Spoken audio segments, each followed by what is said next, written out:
welcome, ladies and gentlemen, to another evening of fine and intense racing in the 2023 Skip Barber Challenge Trophy, as brought to you by Gone Skipping Racing, the team that keep the Skippy alive, and hosted on the premier sim racing platform available only on PC, known as iRacing. And tonight we mark the third venue, and with it the fifth and sixth round of this championship, as it begins to build momentum, and we are here in Australia for the first time of the season at none other than the Mount Panorama Raceway circuit. Located in Bathurst, and the name taken for the circuit typically from the town it's located nearby, this circuit is going to be a test of our drive's confidence throughout. We'll run up and down Mount Walloon Mountain, or now known as Mount Panorama today. This is a circuit with its 23 corners, and the majority being located on the mountain, that puts our drivers under the ultimate pressure of being able to keep their cool, keep calm, and carry the speed on as they make their way up and down the mountain over the course of a multitude of laps. And with the track being so tight over the course of its entirety, that means overtaking opportunities are severely limited. They're limited to the two extended straightaways, one running up the mountain from Hell's Corner at turn 1, and one running down the mountain from Forest Elbow all the way through to the Chase chicane. It's going to be close, it's going to be tense, but who's going to be able to find the art of slicing away through the field in the race, or who's going to be able to dominate from the outset in qualifying by taking track position? We're going to find out all that and more today, and as for our schedule, as you can see there on screen, times in British Summertime, that's BST, or alternatively Universal Coordinated Time +1, UTC +1.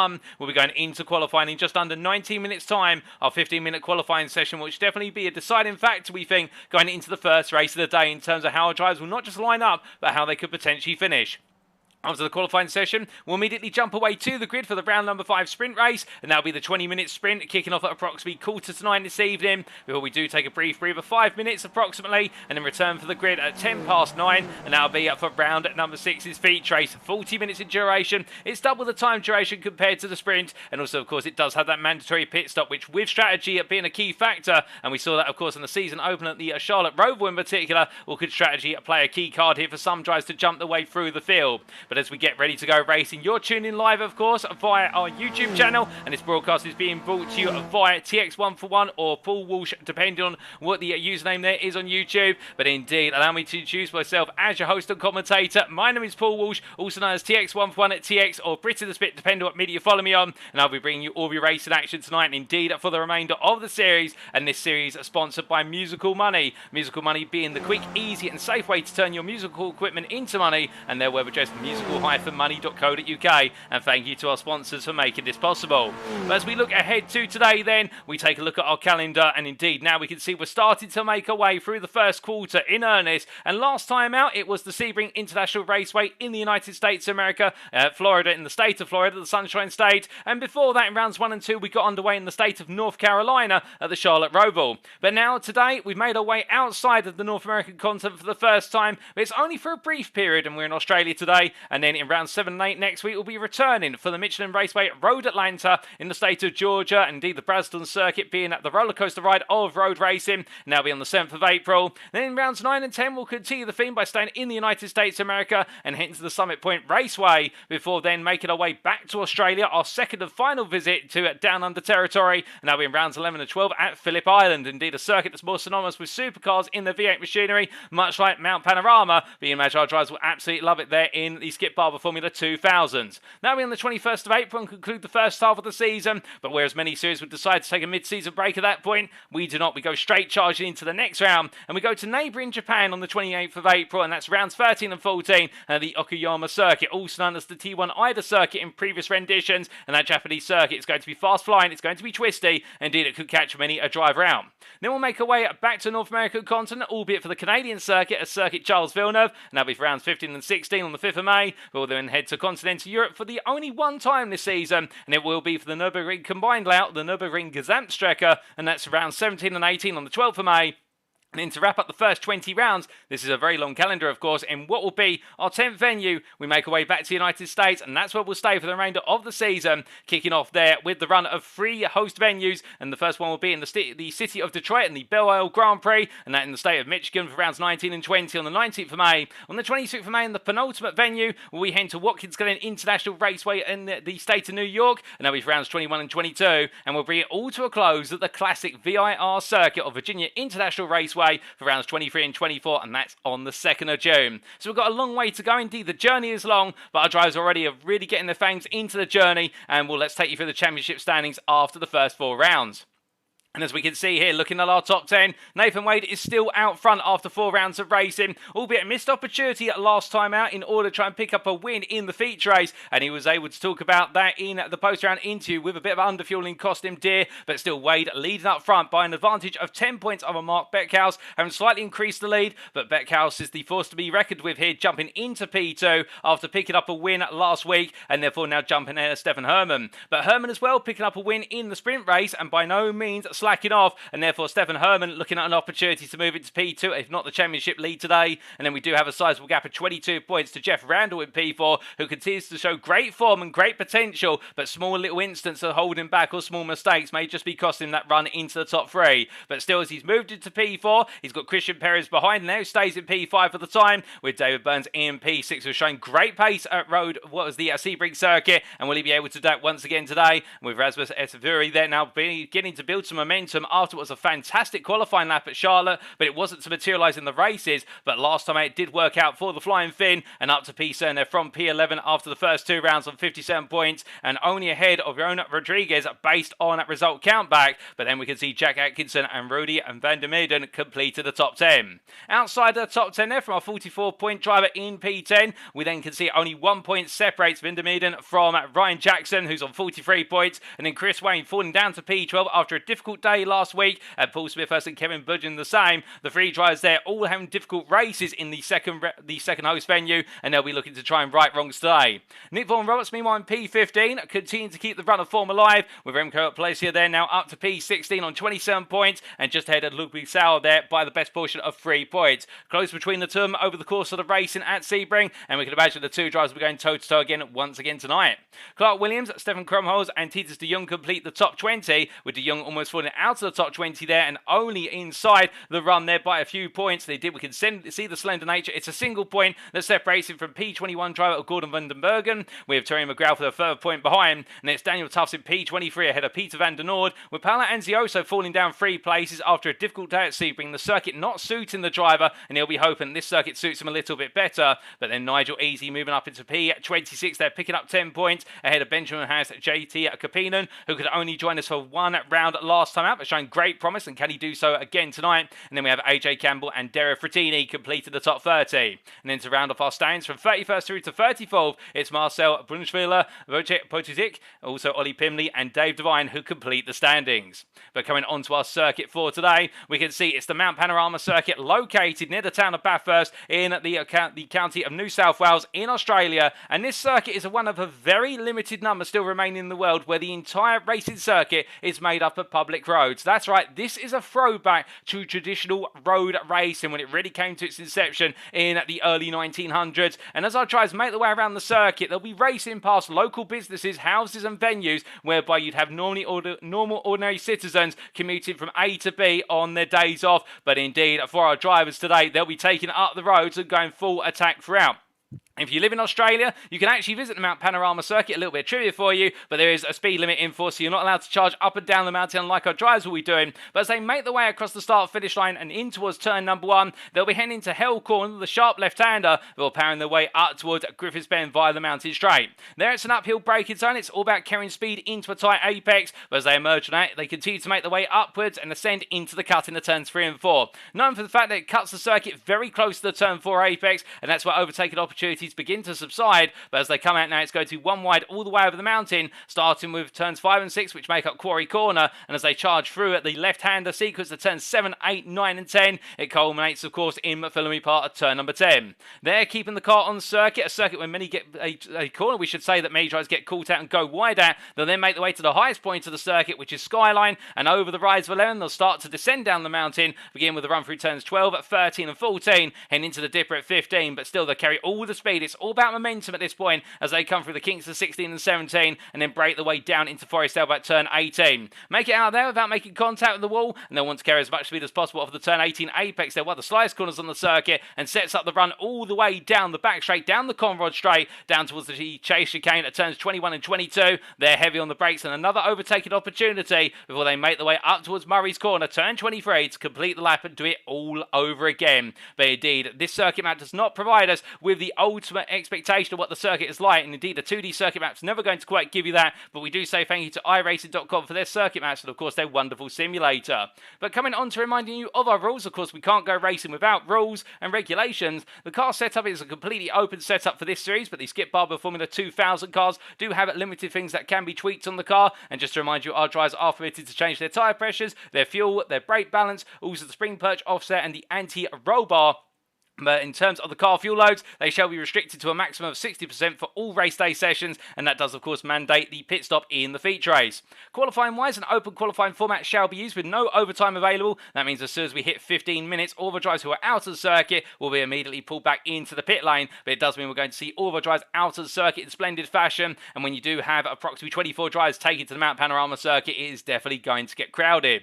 Now coming on to our race rules, in general the races shall commence via a standing start, as is the tradition of the Skip Barber Formula Challenge Trophy Series. One fast repair is available, and the drivers shall receive a drive-through penalty if they accumulate 17 or more instant points, and they shall be disqualified from a given race if they accumulate 25 or more instant points. In terms of the sprint race, there are no mandatory pit stop requirements. It's a given it is a sprint. And in the feature race, the grid shall be set based on the results of the sprint race, with the top 10 finishing positions inverted. So what does that mean in layman's terms? Well, the winner of the sprint race will be starting P10 on the grid for the purposes of the feature race, and we work our way down the finishers down to P10 from the sprint race, and the 10th place finisher will start on reverse grid pole for the feature race, and then from 11th downwards in terms of the finishers in the sprint, that's where they'll be starting on the grid for the feature race. So if you're not able to get inside the top 5, you really want to be considering, do you want to finish P10 or as close as possible to P10 to give yourself the jump to the front of the field for the feature race? There's a little bit of tactics at play there. And also, of course, there's one mandatory pit stop in which drivers must take on fuel, but changing tyres is entirely optional. But that's enough rules, regulation, everything in between. I know what you're all here for. You're here to see the little formulas charged away on around the circuit, and well, we've got our drivers making the way on around currently, as we do see Geoff Randall making his way down, and currently the fastest driver of everybody in this final practice session, just under 9 minutes to go as he comes on through at turns 21 and 22. Through the chase chicane he goes, and well, as we do look to the YouTube chat there, do not be shy. If you are tuning in live, be sure to say hi and let us know who you're cheering on. And I hope you've had a great end to your week. Of course, it is Friday evening, and that means the weekend is just around the corner. And well, if you've got anything fantastic planned, why not let us know in the YouTube chat as well. And as for me, well, a little bit of a side note here to get a bit personal, I'm off to see John Wick 4 as of tomorrow, but that's about it enough for me. Let's focus on our drivers here, and well, as we've got drivers of old continue to race on, we've also got some newcomers join us today, including Enzo Cantor, as we see the Italian here, the privateer in the number 77 car, and a very mean looking livery there, that grey and red pattern with the black stripes as well, looking very attentive, and as he makes his way into the final corner here, drifting the car on through. Well, Cantor right now currently P4 and 4/10 off the fastest lap, and I do wonder where he feels as though he could potentially go for gold today, or at least be on the podium. As we do say hello there to Saiga in the YouTube chat. Good evening to you, Saiga. I hope you're doing well. And a little bit of a surprise face there, a little bit of a surprised emoji, and I wonder what that's surprised about. Is it the fact that we're going racing at the mountain today, or something else? But I'm sure you'll clarify for us if you do so desire to do so. And we also welcome onto this series Neil Gardner, who joins us as of tonight, and indeed racing. And I always get my Australian and my New Zealand flags mixed up, but I do believe that is the Australian flag there. In fact, I will just double check my notes to be double certain in case he does come back to me afterwards. And well, we got it wrong there. In fact, Neil Gardner is from New Zealand. I definitely need to revise my flags, but as New Zealander joins us here from the neighbouring country to where he's racing in the number 74 car, the privateer, making his way down through McPhillamy Park here, and well, currently P10, a whole second off of Randall's fastest time. But again, we can't read too much into practice session times for the simple reason we do not know what fuel loads, indeed what setup the drivers are running here. Are they running their race setup? Are they running their qualifying setup? Are they running the race setup with low fuel? Are they running the qualifying setup with a bit more fuel just to start to wear themselves in,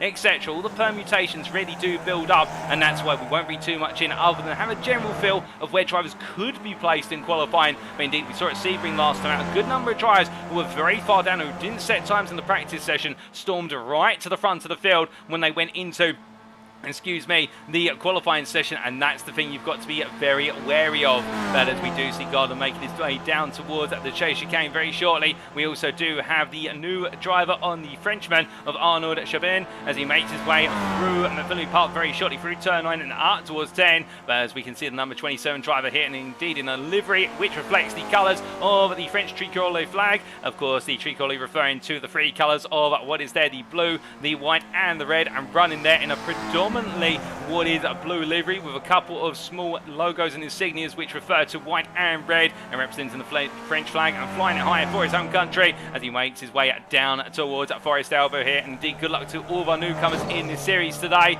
and as he makes his way on through, he's going to look to make an impact as soon as possible. We also do have Adam Miles who joins us as of this round, and I believe that Adam Miles currently in the pit lane, the car not in the pit lane, so we can't show you him, but we will be looking to see how Adam Miles gets on. And those are our four newcomers as of this pair of rounds, indeed our third venue. But as we then look to Nigel Easy as he makes his way on through in the Golf livery machine in the 65 car, and well, it has been a bit of a difficult first couple of rounds for Nigel Easy, or first 4 rounds, but he's definitely continued to try and find a way to go from strength to strength. And of course, some drivers do take a little bit more time to build up that momentum compared to others, and that's the thing as well. With this being such a long championship and with so many different circuits that play, this circuit is very different from the first 2 host venues. Of course, the Charlotte Roval was all about carrying speed through the infield section and also the slipstream antics in the run on the banking. So therefore, it was a mixture of characteristics, but the key theme was that you needed to be able to hold on to another driver's toe over the course of the lap and then try to break away in the infield. So therefore, this was do or die in terms of how the drivers had to approach it.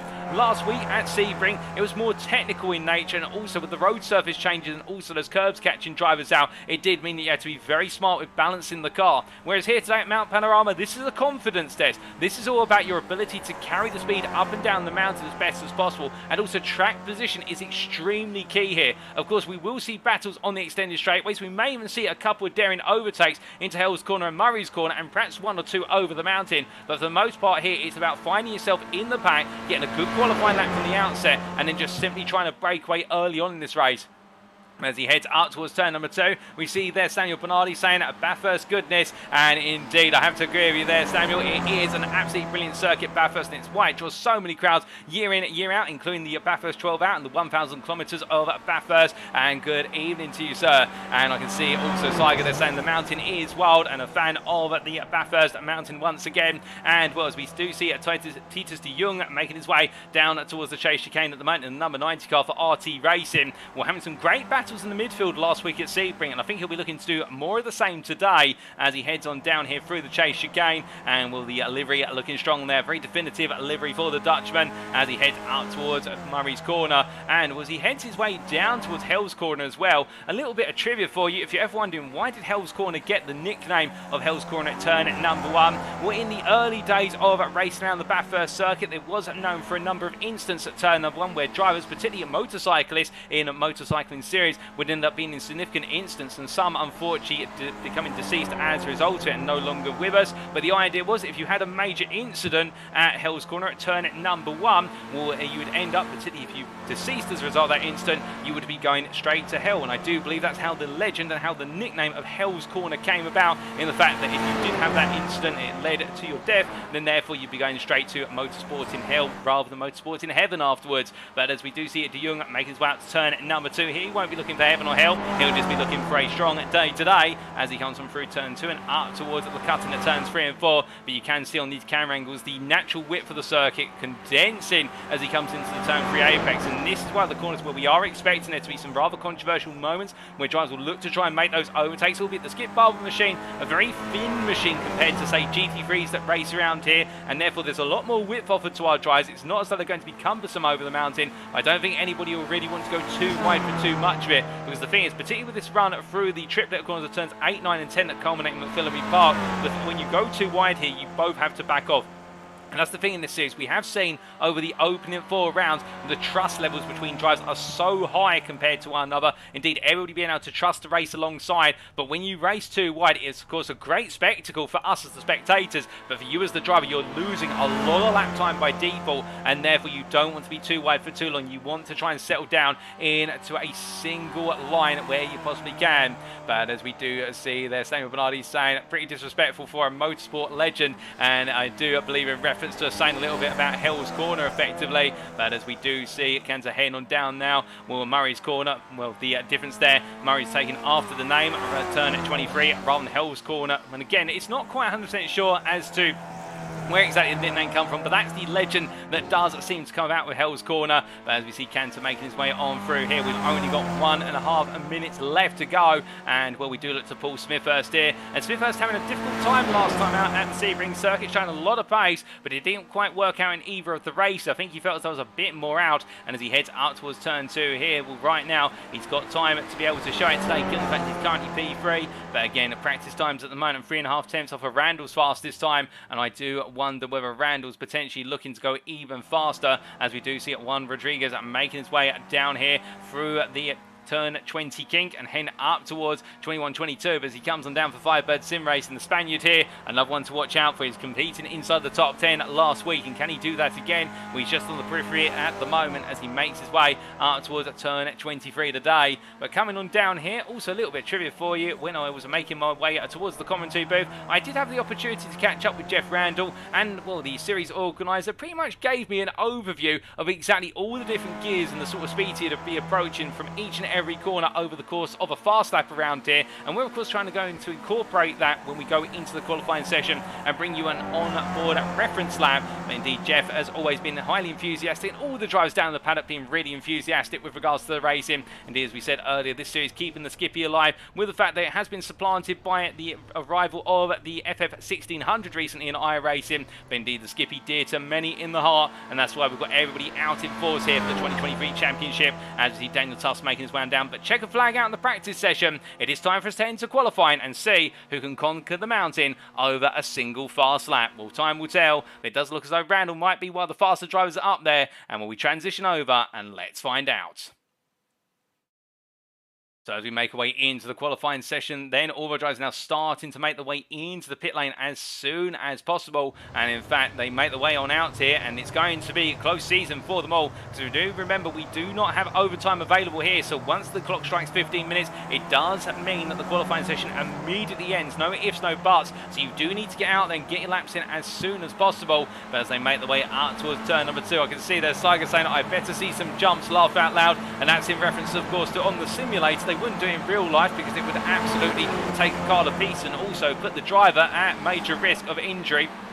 But jumps in reference to the fact that on the iRacing simulator in particular, you can try and launch your car over the tyre barrier that cuts off the portions of the circuit, the grass portion of the circuit through the chase chicane, and it is the customary Bathurst jump at the end of a race, at the end of a session, to try and jump over that barrier and see if you can land the car on all 4 wheels on the other side. And it does lead to some spectacular incidents, but I'm sure our drivers have been briefed that if they are going to try and do the Bathurst jump, it is only after everybody has crossed the finish line and taken the checkered flag, because otherwise that can in fact lead to them invalidating their race result when they do tow to the pits after they've wrecked the car, if they do it before the race is over. But enough about what's going to come at the end of races potentially, instead focusing on what's preceding the races right now. And well, as we do see it, Tufts making his way on through here, and he does have Chevrolet making his way behind, and in fact that is not the Frenchman, it is one of our other drivers there, and we'll try and understand who that is very shortly. But everybody making the way on down very gradually, and of course on this outlap I want to be trying to get a feel for the car and the conditions. And speaking of those conditions, you see on the right hand side of your screen there, we've got an ambient temperature of 19 degrees centigrade, and what is there, a track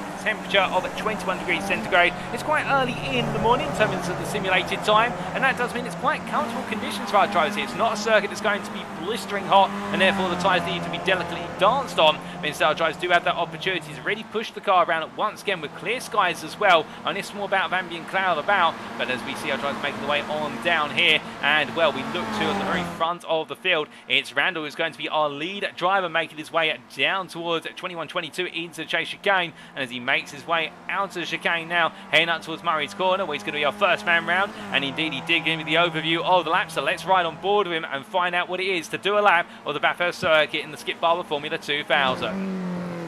Making his way through the final corner and powering his way up towards turn number 1, then building his way up through the gearbox, gradually making his way up to 3rd, then into 4th very shortly as he crosses the timeline, and we won't quite reach 5th before he hits the braking zone, but looking to his right hand side and braking at the 50 board, drops the gear to 3rd gear, a little bit of understeer there, just going slightly wide of the apex curve, but as he comes out, he catches the car nicely and now powers his way up the mountain straight. Now here it's flat out all the way through, but you want to upshift as late as possible because you are going uphill, and therefore you want the RPM to be as high as you can before you go to the next gear, and that prevents a lot of acceleration. But as he makes his way down to dip and continues to rise up to 5th gear, looking to his left hand side for the braking point into the right hander of Griffiths, and braking at the 50 metre board there, trail braking into the apex, gets it nice and tight, just taps the curve there at the front right tyre to turn in a bit further. 3rd gear all the way up and staying in 3rd gear for as long as he possibly can, up to 4th, so he's just about hit the limiter, into the cut and he goes, and braking a straight line here in turn 4. The car slides a little bit as he drops the 2nd gear, catches it nicely there, uses the oversteer to turn the car as he now goes through quarry corner at turns 5 and 6. Flat out up the hill he goes even further, continuing to rise, he now makes his way over the mountain, through 6, into the left-hander at 7, flat out, continuing up towards McPhillamy Park. As he heads through turn 8, it's going to be a slight lift here as he rotates the car into 9. You can see there just letting the steering wheel fight against his hands as he drifts it through and into turn 10. 5th gear here at 106 miles now, has to drop the speed slightly as he hits apex, given friction as he makes his way through Skyline. Now it's the downhill trail braking zone here, down to 4th, down to 3rd, coming down the gearbox aggressively, down to 2nd to get the car stopped. It drifts a little bit, he catches it again just before the apex wall, the dipper, and as he makes his way out to turns 15, 16 and now into 17, well, through the right hander, straighten the steering wheel, get on the brakes immediately as he starts to descend aggressively towards the apex of Forest Elbow, down to 2nd gear, just missing the warm corner exit there. That's how close it is as he makes his way for the kink of 19, and now flat out all the way down the Cormorant Straight and up towards the chase here as he makes his way up towards top gear shortly, and indeed I think in fact already in top gear as he's in 5th gear at the moment and making his way on down over the rise and now descending, and well, the car will be right out at the maximum RPM as he reaches 128 miles an hour here without the benefit of a draft, and now making his way into the braking zone, braking at the 100 board, down to 3rd gear, car slides a bit loose there, very aggressive, and of course this is his first rep flying lap, and therefore the tyres are still a little bit cold, but as he makes his way up towards turn at 23, you can see just how much he's abusing the rotation of the car, a very unstable car to give him as much rotation as he can from corner to corner, braking there at 75 metres in to Murray's Corner, 2nd gear and heading on out, and across the timeline he goes, and for Geoff Randall that's 1 lap on the board. It definitely was a fast and furious lap, and it is what is there a 2:32.071, but already we can see Nathan Wade 3 seconds almost faster by comparison. I think Wade there taking a little bit of tow, and also a couple of mistakes of Randall on the lap, but you can see the tow for our drivers already coming into effect, and many using that slipstream early on in order to give themselves as much opportunity as possible, because you can imagine in the run down the straights, whereas Randall was topping out 128 miles an hour when he made his way into the kink before the chase, in comparison other drivers will be hitting 130 plus with the tow, and as they come up through at Griffiths Bend once again this time, Wade is the man to beat currently, but he's still got plenty more times to come on in, and well, we can see a little bit further back yet to complete his first flying lap, in fact on an out lap currently, so he'll be heading onto a lap shortly. I do believe he's decided to have a bit of a delayed start to his qualifying session. He can't delay it too long, however, given the fact that right now we're already 6 minutes into the lap time is 2.5 minutes on average, which means if you do a bit of quick mathematics, 15 minutes divided by 2.5, well, you get a number which is 6. We'll make it 5 flying laps then, presuming that all of your laps are going to be 2 minute 30 or below, but in fact it's actually 4 laps when you add up the fact when you're coming out the pit lane onto your first out lap. It does mean that you lose a bit more time because that lap will be longer than 2.5 minutes, so therefore it's going to be limited qualifying time for our drivers, but we can see there a little bit of slide for Cantor as he headed through turn number 1 and still trying to get himself composed and in the measure. But meanwhile, as we look back to Gordon von der Bergen as he heads down up through the dipper and very shortly towards Forest Elbow in the Phantom machine, we're getting ready to break his way into Forest Elbow. And they're trying to use the triple draft of his contemporaries in front, including Nathan Wade in the number 10 car. And we'll just bring up the dashboard in the bottom right corner of your screen this time. And this will show you how much Van den Bergen is going to build up in terms of speed. Now, keep in mind that Randall got to 128 miles an hour. I think Van den Bergen actually falling back a little bit here, and he may not gain as much speed as perhaps he would like to as he continues to make his way on down. I think he will be topping at 128 once again. In fact, they're not close enough to really gain on the toe. We will try and see a driver who's a little bit close on the toe next time and how much they gain. But meanwhile, as we look to what is Christian Perez, who is in amongst Wade, and also I do believe behind him, that is number 107 car of Randall. Well, these three all mixing up here, and I think Randall recognising he needs a bit of slipstream in order to give himself a boost on the lap. Going purple in a few subsectors, particularly at the end of the lap, we can see Wade has improved to 229.053. Nathan Wade right now is absolutely flying in the purple number 10. He's at the head of this pack, and Wade is showing no signs of slowing down. The championship leader here, I think he wants to try and get a very early championship lead and try to run away before everybody finds a way to catch up. But meanwhile, as we do look to Arnaud Chabanel as he makes his way across the timeline, the Frenchman here goes P12 on a 2:31.884. He's 2.8 seconds off of the overall pole lap as he makes his way up towards turn 2. And of course, all drivers competing in a single class here. This is a single drivers class championship, and as they make their way up the hill, no teams championship to boot, only what is the drivers championship, although some drivers representing the same team as one another. And more times continue to come on in, including what is Stefan Krumholz, who moves up to P12 on a 2:31.842. But Krumholz here still having to find a little bit of time out on circuit, as he does have a bit of company behind. But as they head up the hill here, he's going to be affording a draft to the driver behind, and the two of them, I think, just trying to work together a little bit on the next lap. But speaking of drivers who are having good qualifying sessions, and particularly debutants, Adam Miles here, well, the New Zealander, as he crawls his way out the pit lane. I wonder if he's got an issue with the car, because he's really taking his time here. Perhaps there's an issue with one of the settings on the car, and he's just trying to figure it out. But he's currently P4, but 1.5 seconds off of Wade's pole lap, and that lap is absolutely staggering. Meanwhile, we have Remco Plessia make his way across the timeline, and will creep in towards turn 1. In fact, I think parking up here and deciding to come to the pit lane. He will only have one more lap after this. AJ Campbell, meanwhile, tucked in behind. Here's a contemporary in front as they make their way on through. And I think they have actually swapped themselves, well, they are planning to swap themselves around, as that is, of course, with Krumholz just in front, but the two of them there as teammates, both trying to work together in order to gain a bit more lap time. They're heading on through at turn number 9 and up towards turn 10, and will come from Philly Park shortly. They find themselves at Lavone a bit further on down the Krumholz P14, Campbell at P19, and therefore there's a lot of work out there. But again, given the nature of the circuit and how thin these Formula cars are, you can imagine perhaps overtaking over the mountain will be a little bit more of a possibility compared to your traditional cars that you see at racing around here. But again, who's going to be daring enough to go too wide through the likes of, say, the Dipper? Now, that is something that I definitely wouldn't want to do if I was in one of these machines, I can tell you that. But I think all our drivers are a lot more mature and experienced in the car compared to myself, and therefore I can definitely say that they will give it a go if they feel it's the right thing to do. But speaking of the right thing to do right now, Clark Williams is doing everything right to be inside the top 5. Currently on what is there, a 2:30.71, and that holds him in a nice P5 position at half a tenth faster than Van den Bergen, who has not improved in his latest lap. Meanwhile, Christian Perez continues to hold P2, improves to what is 2:29.69, and that puts him now within 6 tenths of that Nathan Wade, albeit Rodriguez there moving up to a 2:30.562. So therefore, Rodriguez right now the best of the drivers in the 30s, albeit Perez and Wade both find their way to creep into the 29s. With his qualifying session really showing a sizable gap between our top 2 and the rest of the field, but Wade in turn really just putting himself out there as the best right now in terms of that 1 lap pace. And perhaps Wade is a little bit of a Mount Panorama expert under the covers. Well, we'll have to find out in terms of whether that translates into race pace. But meanwhile, with 4 minutes remaining here, lap time is now starting to run a little bit critical as we see Clark Williams coming down through the chase and into the braking zone for the chicane. But as he goes onto the anchors there, a very composed approach from the 98 driver, and I think the way he's got this car set up, it's a very stable car under braking compared to what we saw from Randall a little bit. I think tyre temperatures weren't quite up to scratch, but as Williams makes his way through the final corner and towards the timeline, where he's improved in subsector 2 and subsector 4, it's been nip and tuck in terms of his improvements. He runs a little bit wide on the final corner. That's not going to cost him too much. As he comes across the timeline, does Williams improve? No, he does not. He has to go again and find the lap time once more. Meanwhile, we do see Titus de Jong currently only 2 thousandths of the Krumholz in the battle for P15, and de Jong trying to hold off Bleisier, who is only in return 1 tenth off.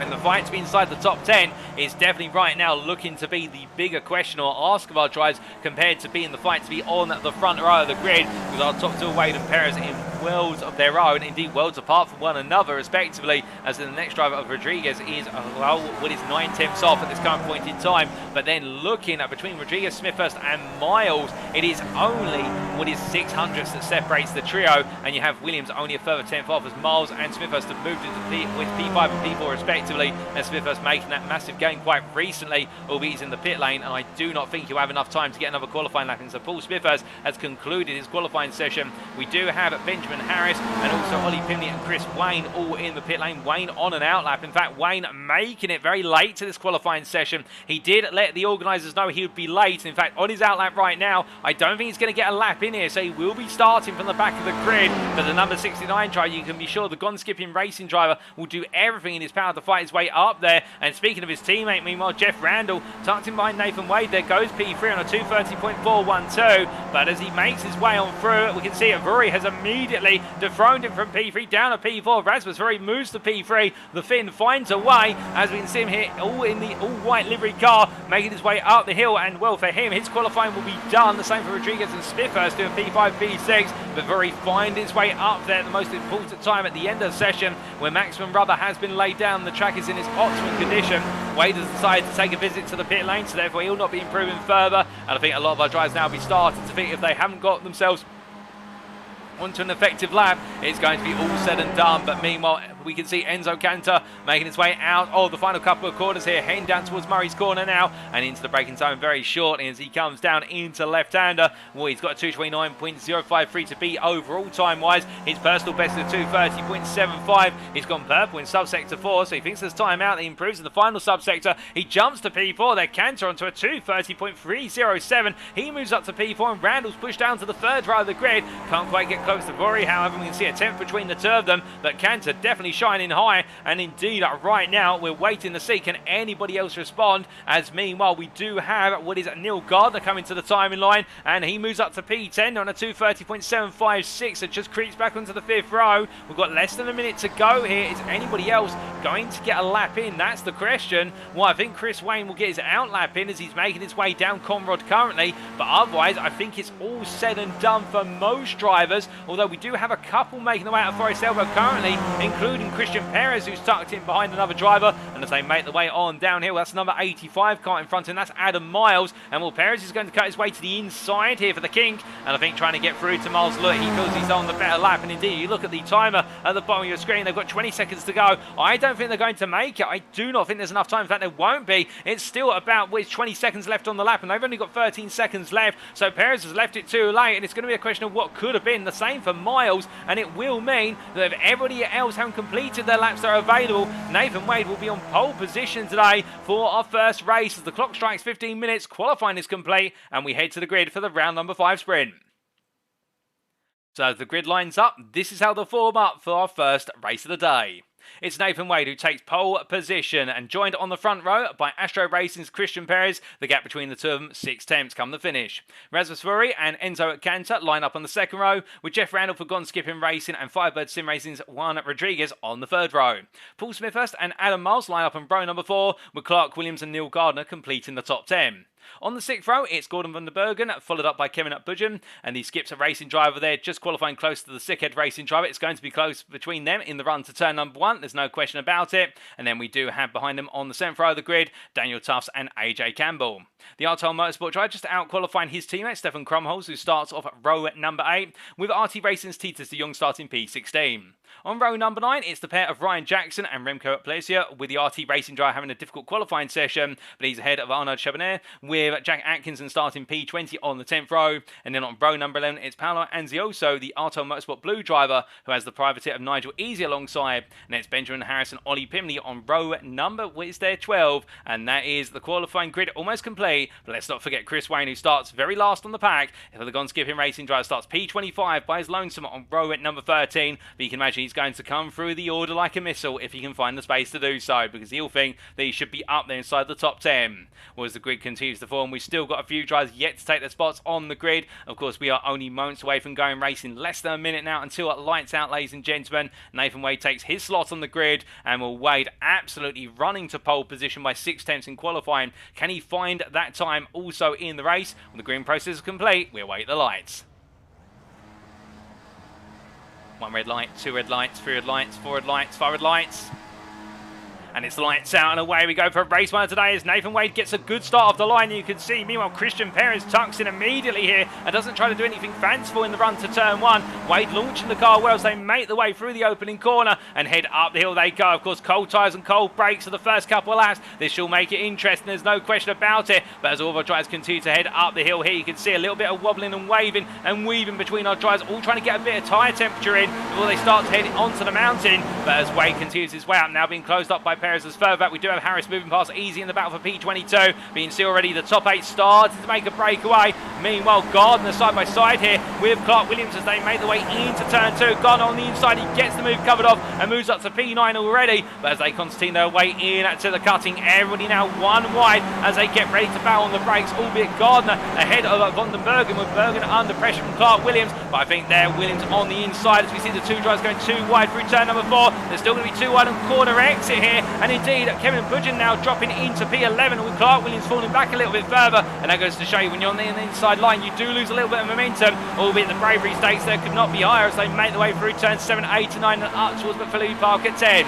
But now one line apiece as they head up towards the left-hander of McPhillamy Park, and as they do, everybody calms down for a brief moment, and that's all about survival over Skyline and down into the dipper. But as we look to the front of the field here, as they clear Skyline, it's Wade who does lead currently as he breaks his way on in, rolling the car down. Now, will anybody get over? Eager here with the traction on corner exit. No, everybody just makes their way comfortably through as we do look to Van den Bergen a bit further back here in P10. He's got the pair of Budgeon behind, and meanwhile Neil Gardner in front, and Gardner making some early ground. It's a lock up there from Van den Bergen on the front left as he comes out of Forest Elbow and down to the back straight. Now down Conrad they go, and Clark Williams here by comparison having a poor run out the corner. He releases positions to Daniel Tufts and AJ Campbell as he drops to P14. I think there's a bit of contact with the outside wall, and you can see that the car limping as he makes his way on down. Meanwhile, in the battle down Conrad, it's side by side between the leaders currently of Perez versus Wade. Wade falls in behind here, and this goes to show you qualifying's one part of the equation, the other part is the race itself, and Wade here not able to make it 6/10 of a second break immediately.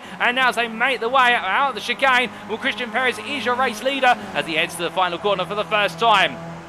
Coming down to the braking zone here, I think we're going to see the lead swap plenty more times, but this race is said and done. But into turn 23 they go, and after one lap it is Perez who leads, followed by Nathan Wade in P2. Then we have Rory in at P3 ahead of Enzo Cantor P4, followed up by what is the pair of Juan Rodriguez and Adam Miles, and it's Paul Smithhurst, Neil Gardner and Gordon Van den Bergen to complete the top 10. And we'll speak of Gardner, Smithhurst and Van den Bergen, here they go into turn 1. Gardner up the inside here, and the New Zealander continues to gain ground, but meanwhile Smithhurst taking a little bit of wide approach there coming out of Hell's Corner, and right now it feels as though he's not in heaven. He's battling hard for place, going hell for leather as they make the way up the mountain straight. It's 3 wide, Smithhurst on the left, Gardner in the middle, and he's going to Van den Bergen around the outside. Behind them we also have Kevin Budgeon trying to get into the mix here. It's still 3 wide as they get ready to go onto the brakes. Who's going to be the boldest here? I think Smithhurst is going to have a good run on the inside, but Gardner's going to try and part the seas like Moses, and he does so there, and Smithhurst has to back out. And what a brilliant move from Neil Gardner to keep in there, completely stick it in under braking, and he gets the 2 places for the price of 1 corner. Being seen now as they come up through the left-hander. We've got side by side further up the road as well, in particular Geoff Randall here battling side by side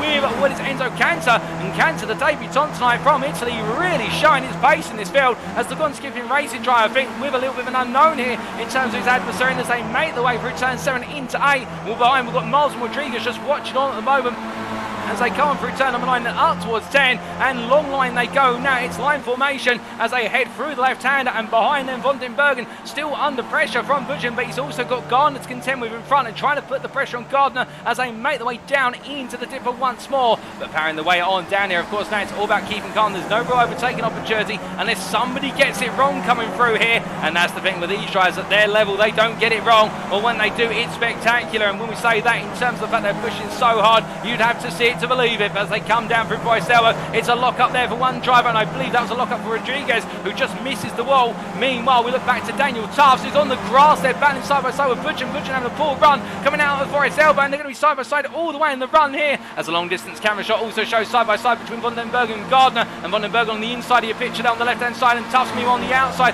battling side by side with Butch all the way, as they make their way down towards the chase through Conrad, and as they get ready to go onto the brakes, we can see line formation further up the road, but meanwhile Tufts contact between himself and Gardner, or not Gardner, between himself and Budgeon, as they make their way into turn 21, but Tufts gets it done there as they make their way through the kink, the two rubbed wheels, and in the end the Briton makes his way up another position, up into P10, as they now come down towards Murray's Corner once again. But meanwhile, a little bit further back, Paul Smith has continued to drop down the order very gradually here after what was a great start, finding himself being knocked down, albeit with those battles between himself and other drivers, and as they head across the timeline this time, well, for Smithhurst now it's all about trying to reconsolidate and regain, as his first target will be AJ Campbell in front of him in the battle for P12. But meanwhile, further back we can see here Harris versus Chevenet as they make their way down towards turn number 1, and well, you can see Harris on the inside here for P19 versus the Frenchman Anzioso, also coming from the inside, a brief lock up there, as also Wayne makes his way on through, and well, right now the number 27 car of Chevenet really being pushed about left, right and centre as they make their way up towards turn number 2, but it's going to be a drag race here between Wayne and Anzioso, and I think Wayne will have the draft there of Harris in order to just give him a little bit more of a comfort factor in terms of straight line speed, but you can see how Harris is trying to partition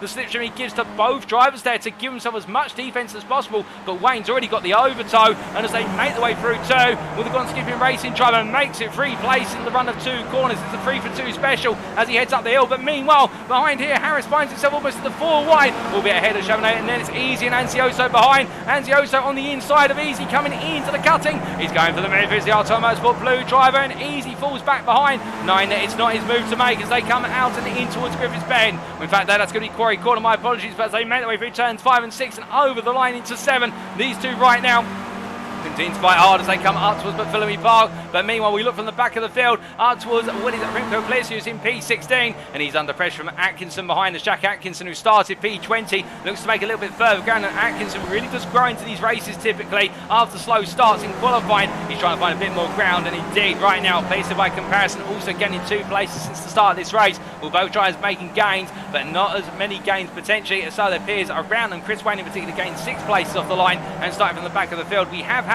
one retirement, and that was Ollie Pimley, who wasn't able to make it to the grid due to technical issues with the car. But meanwhile we look to the front of the field, and 2 drivers who won't be thinking about technical issues with their cars, Nathan Wade versus Perez, and Christian Perez on the right of your picture, Wade on the left, coming in behind now, behind Perez, as Perez holds on to lead a little bit longer here as they make their way into the chicane of 21-22, but onto the brakes they go, and everybody settles down once again, and Geoff Randall finds himself between a rock and a hard place there between Miles and Rodríguez, and this top 7 very close as they make their way out to turn 22, down towards 23 they go, and will Perez here as we ride on board the gearbox. We can imagine the Astro Racing driver will be looking in his rear view mirrors and thinking, right, I've got 6 drivers behind me, they all want a piece of the action, they all want to win this race, understandably so, as Perez goes the fastest of everybody there for 2:30.020, but the critical thing for Perez is he wants to try and pull himself and potentially 2 or 3 drivers away from the rest of the pack and then try to break away even further. The only other thing he can do is try to back Wade into Vori and also into Cantor and get them to fight hard, but we have seen how that strategy of trying to force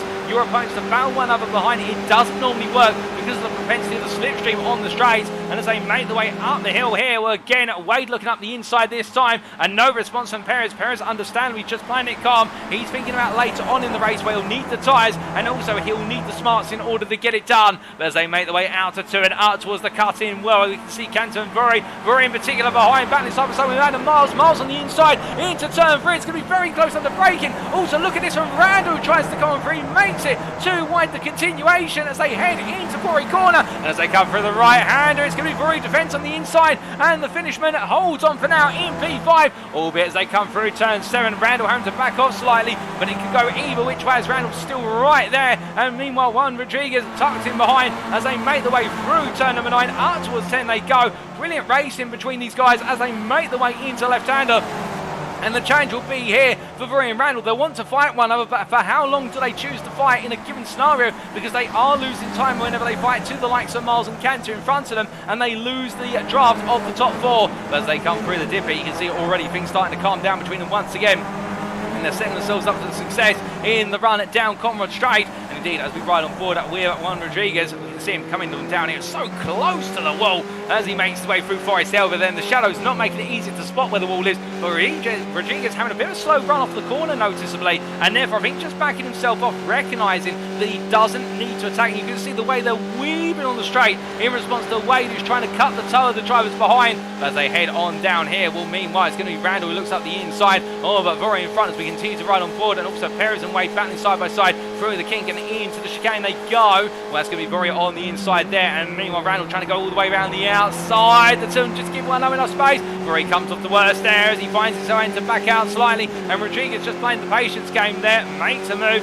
for P6 as they head into the braking zone of turn number 23. But as they make the way on down here, the top seven stays together all the way into the second half of this race. They charge. Meanwhile, further back, we can tell you that Chris Wayne continues to make ground as he looks up the inside there. Oh, Sebring as he makes his way down towards 23 now, but it's going to be a counter-attack here. As meanwhile, we've got a driver going very slow, and I believe that's Daniel Tufts, who's been in a bit of an incident as the car looks severely damaged. We'll try and understand what happened very shortly, but meanwhile, Chris Wayne from Gone Skipping Racing does get the move stilled. He's into P20, but meanwhile, we take a look back at what happened to Daniel Tufts. Making his way on down and already going slowly here, so I think there's been damage, and in fact I think there's been contact with the wall. You can see there the car raising up under brake, and the front left suspension has gone. Well, it's been an impact with some wall, some description. I wonder if it was the inside wall of Forest Hill, but we're not going to know the story there, but we know it has gone wrong for Daniel Tufts. But as we return to your live pictures now, meanwhile we do look back to the battle between Wayne and Chevrolet as they make their way up towards turn 2. Onto the brakes they go. Wayne on the left of your picture, Chevrolet on the right, and this is the battle for 20.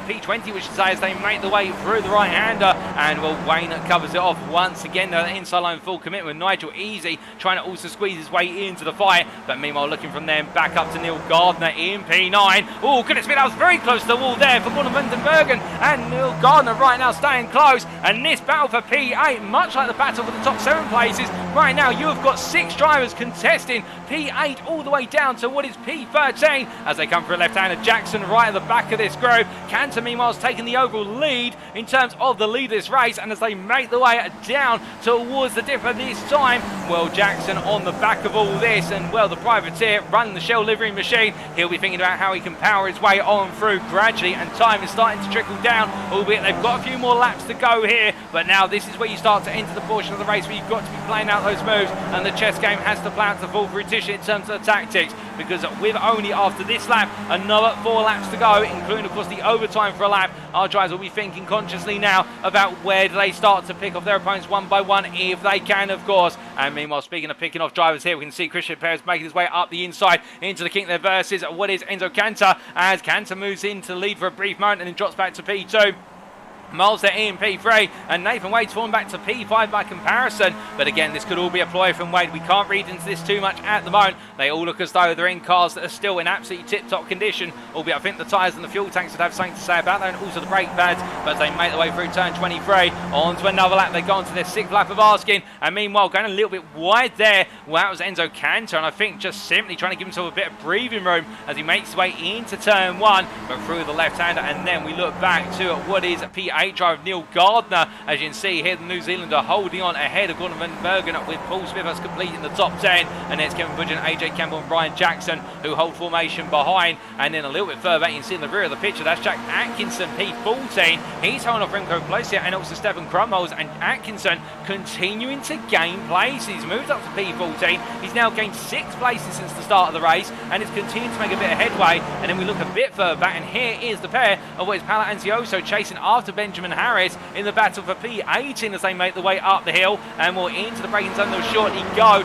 for turn number 2, and we're hearing that Kevin Budgeon's fallen down a couple of places in the run through turn number 2, and they're battling with Jackson and Campbell off camera. But Anzioso moves up position as Harris lets it go there. 90 will come back on the second half of the lap. But as they come through turn 2 and up towards 3 and 4, also behind we've got Wayne and Charbonnet battling hard in the hunt for what is P20, and well, the two of them, they're definitely igniting a rivalry, a bit of an unexpected one, but it's great to see it. But meanwhile, as we look here from the battle for P18 through to P21, all the way back up to your leaders, well, Enzo Cantor here under that pressure as we ride on board the gearbox of the race leader. He's found his way back into lead through turn number 2, and coming down, you can just see how close Perez gets there to the inside wall of Skyline. Cantor, meanwhile, sliding out of position there through through the dip, but I wonder if tyre wear now is starting to play a factor for some drivers where they pushed hard early on and they haven't got as much grip available to them over the mountain, and that's why we're seeing the car slide and in effect he understeer away from the corner apexes and then having to overturn in order to get close and back onto the racing line. As they make the way out of Forest Elbow, the gap's 3 tenths and it's closing rapidly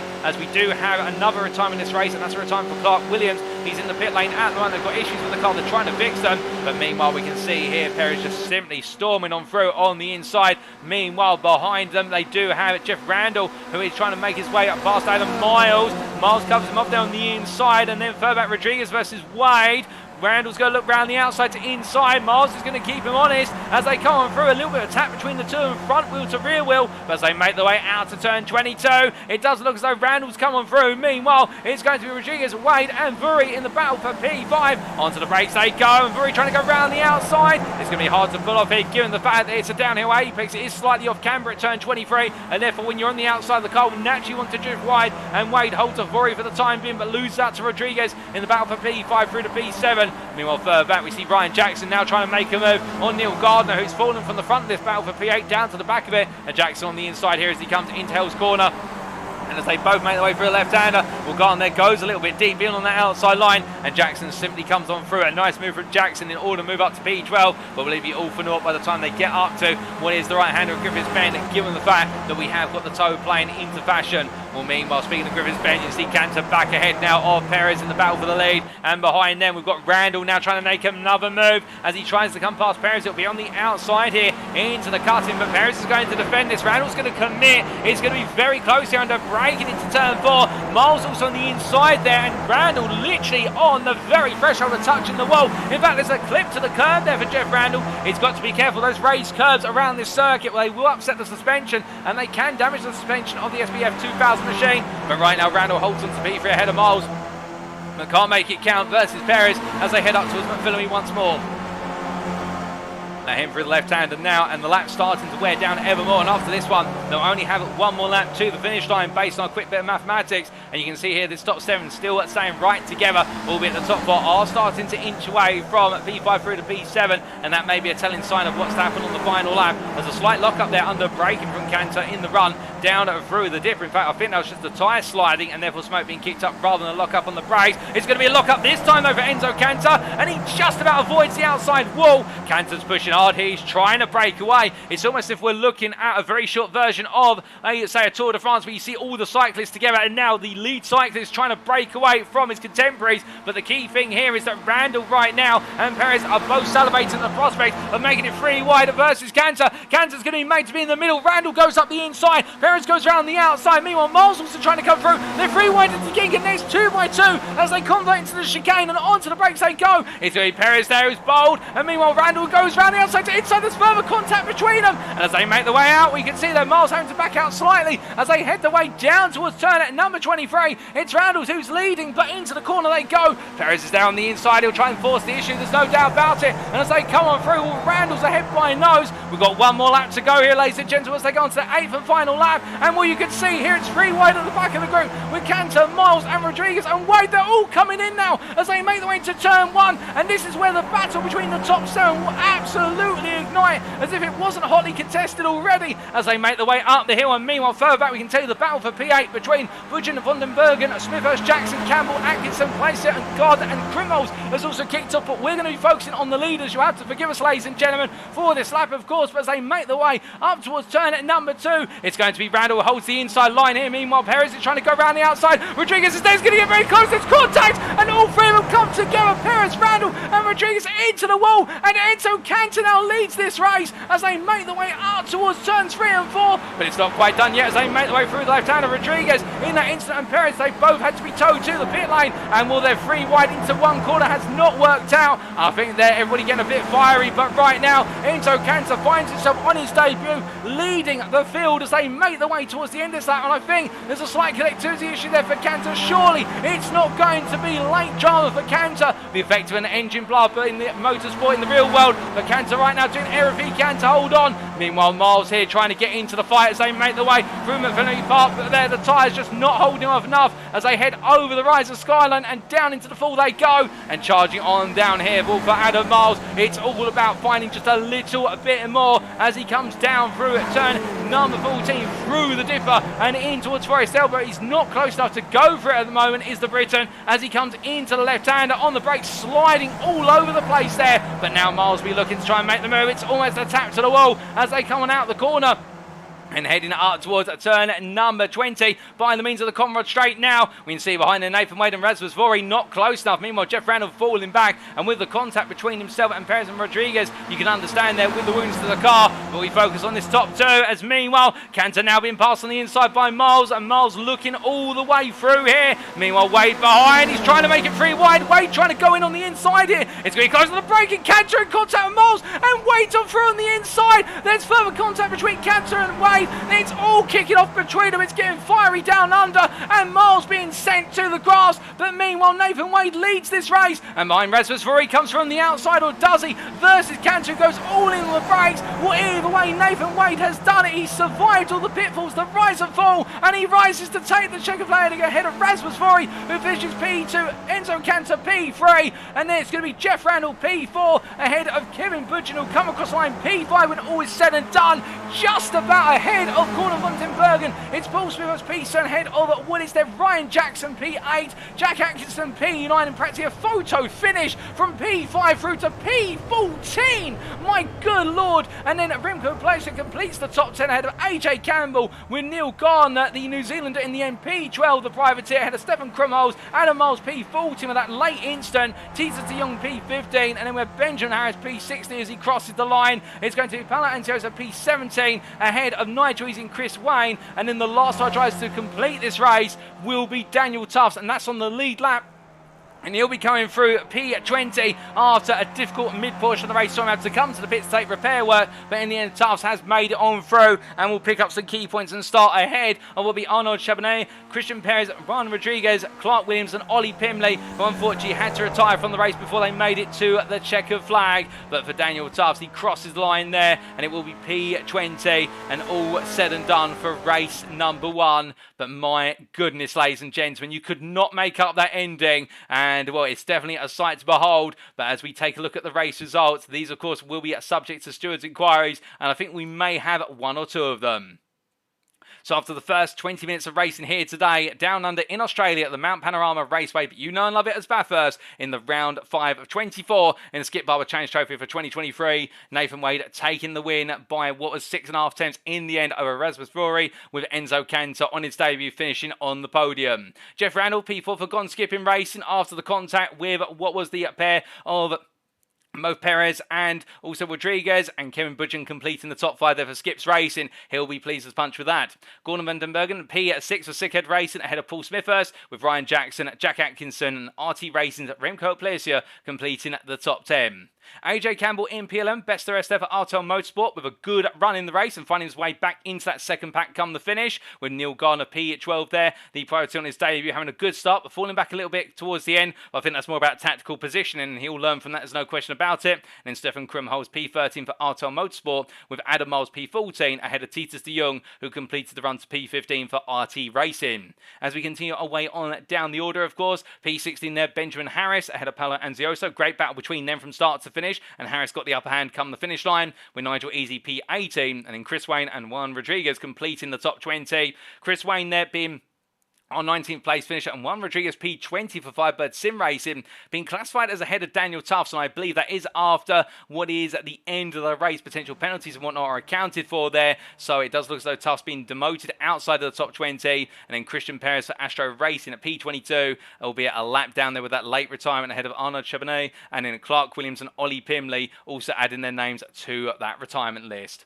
But indeed, as we look ahead now to our next race of the day, and we do see Justin Arce saying there, no replay of what occurred. Unfortunately, we can't get a replay of that because we have moved forward to the next race session. We'd love to bring you a replay of what happened right at the end there, but we must continue the show on here. Unfortunately, we can't take a look back, but indeed, I must admit, I would love to take a look back myself and also see how it ended in the battle between our drivers in the run for P8 through to P14. But we look ahead with 2.5 minutes to go until the next race now. But definitely quite a hot moment at the very end of the previous race with the contact, and particularly right in the thick of it was Enzo Cantor in the run through the chase and into the final chicane. And well, I do think there will be a bit of a steward's investigation after the race as to what happened. As you see Arnold Chabannet there just getting a little bit wrong coming on through. Where's the dipper and just doing a bit of a practice warm-up lap. But as we do wait to go racing, everybody now absolutely celebrating to go once again, and we'll coming up very shortly, of course, ladies and gentlemen, is the 40-minute feature race of the day. Double the time duration, double the effective distance, and an all-important mandatory pit stop. And that will mean for our drivers that they'll need to balance the art of attacking early. And we did see the tyres really wear down towards the end of the 20 minutes. They'll need to balance the art of attacking versus conserving the car. And also, I do think that fuel saving is going to be a huge factor. Again, we saw at Sebring so many drivers trying to do fuel saving behind their peers, and with the closest of the packs, I think we will be seeing a lot more of that here on the extended straights. As we briefly take a sip of water, we just watch Gordon van der Bergen putting in the practice lap.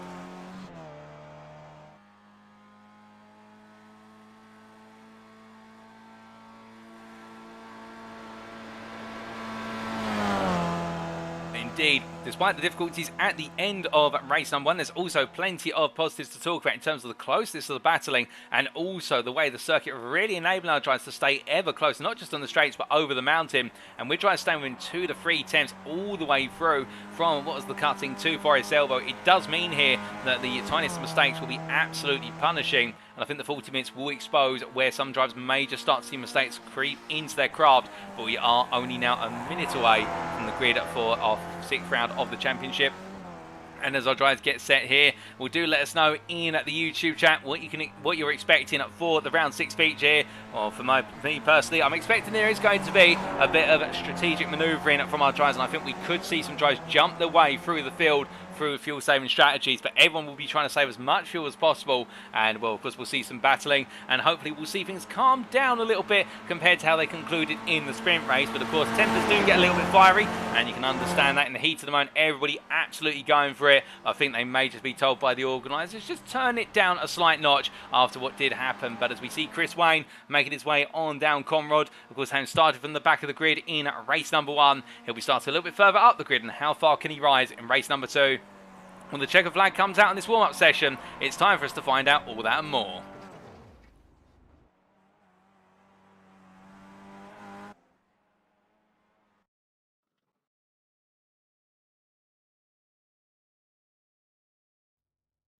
So our drivers make their way onto the grid. This is how they line up for our second race of the day.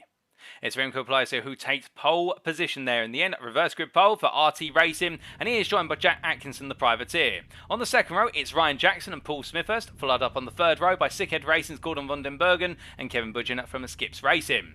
We then have on row number 4, Geoff Randall for Gone Skipping Racing, joined by Enzo Cantor, and then on row number 5, it's Rasmus Fori and Nathan Wade. On row 6, outside the top 10, AJ Campbell for Artel Motorsport and Neil Gardner, the privateer. And on row number 7, following up behind, it will be the pairing of Stefan Krumholz for Artel Motorsport and Adam Miles. We then have Titus de Jong for RT Racing on row at number 8, and he's joined by the privateer Benjamin Harris, with row 9 going to Paolo Anzioso for Artel Motorsport Blue and Nigel Easy P18. And then on the 10th row of the grid, completing the top 20, it'll be Chris Wayne for Gone Skipping Racing, battling hard with one Rodriguez for Firebird Sim Racing. He'll have it all to do from the lower portion of the grid after what was a good looking sprint that all went horribly wrong. The same for Daniel Tuff starting P21 and Christian Perez P22 for Astro Racing as they line up on what is the 11th row of the grid. And on our final row of the grid, it will be the final complete row, we should say. It's Arnaud Chabin and Clark Williams. And then on our last but not least row number 13, by his lonesome, it'll be Ollie Pimley in the number 22 car. Have not made it to race number 1 due to technical issues with the car. Will he be able to get the car prepared for race number 2? We'll have to wait and find out. But the grid is still forming, and and our drivers are almost all set now. And Remco Plesio will know, starting on pole does have its advantages, but it also means he'll be setting the pace early. And can the RT Racing driver hold on from the front and potentially bring home the win, or at least a podium? He'll be targeted for it, but he's going to have a lot of pressure behind. And Jack Atkinson, who starts alongside him, we're waiting for Atkinson to take it to his grid spot. Atkinson will know to go for gold off the line, and also behind Ryan Jackson and Paul Smithhurst, two names you do not want on the second row of the grid, because they are absolutely feral when it comes to looking for places early on, because they want to make those critical gains. But we hit the 2-minute timer there on the gridding process. We're almost set. We're just waiting for two more drivers to take to the grid, and that is Nigel Easy and also Ollie Pimley. They should do so in the next 30 seconds. And we do say hello to Zaldi there in the chat, but the grid is set. It's time for lights. 1 red light, 2 red lights, 3 red lights, 4 red lights, 5 red lights. And it's lights out and away we go for our second race of the day in the round 6 feature at Bathurst. And Plesio gets a good start, but meanwhile Atkinson behind, not able to pounce immediately, but as they make the way into turn number 1, you see everybody immediately now tucking into single file formation. They know where the attacking zone is, and it's going up towards turn number 2. Everybody charges up the hill towards Griffin's Bend, but as they head up now, well, we can see a little bit further back already a potential move starting to creep in for Nathan Wade versus Rasmus Fori. Also a bit further back, Adam Miles and Stephen Crummole's going too wide as they head up towards turn number 2. It's a long run here, and Crummole's looking up the inside, but I don't think he's going to be able to make it count immediately here, as meanwhile further back we can also see a bit of a scattering of what is 6 drivers behind, and in particular Paulo Anzioso trying to hold off Juan Rodríguez. Rodríguez trying to make early ground as Wayne and Anzioso in contact before they've even made it a turn 2. That's off camera. We will try and take a look back at that very shortly, but as all our drivers have made their way in to the cut-in, Rodríguez here has been able to survive what's happened between Wayne and Anzioso, but it was close to him as they come through turn number 4. But meanwhile we look back up towards the front of the grid, and indeed Remco Plesio holds on to lead after the first, 7 corners, and now he carries his way on through all the way towards McPhillary Park. As they head through the left-handers here and building up the speed as they go, you can see just behind Paul Smithhurst now trying to look for the move on Jackson, and Jackson holding off Smithhurst. There they are, where they started in terms of their relative positions, but it's top 4 encroaching closer and closer as they come down the hill and into the braking zone now, into the dip for the first time of asking. Cantor behind here, also gaining some early ground in P8. He's stuck to behind Kevin Butcher with Geoff Randall getting 1 place. These two very close together as they come out of turn 17 into 18. On the brakes they go. But everybody's still in a single file here as they make the way out, and now we'll again start to see everybody branch out and make it 2, potentially 3 wide as they come down, and that starts with Butcher versus Randall. As we can see, the battle for P6 is intensifying, and will Butcher ahead right now as the Skips Racing driver still in the slipstream of Vandenbergen in front. Meanwhile behind Cantor trying to look past Randall, with Randall out of the toe, and that's going to cost him time. Meanwhile at the front of the pack we can see that Plesio under pressure from Atkinson, with Paul Smithhurst looking on the inside of both Jackson and Atkinson. It's going to be close here. Smithhurst looking for the move all the way around the outside to inside. On the brakes they go. Jackson's not going to back out of this one, and Smithhurst just about gets it done there as Jackson in the end fights hard for it, but I think he's going to lose more than what he expects as they come down towards what is Murray's corner and try to go around the outside. It's called a Vandenbergen, but as they head into left-hander, it's downhill braking zone here, and the car's going to understeer a little bit wide. And Vandenbergen now does have the pressure of Budget, who's trying to cover off his inside, and in fact Budget get on the inside now, making the move as Jackson in return looking for the return on what is there Smithhurst. They make the way onto lap number 2, but don't count out Cantor here as it's 2 wide, come through turn 1.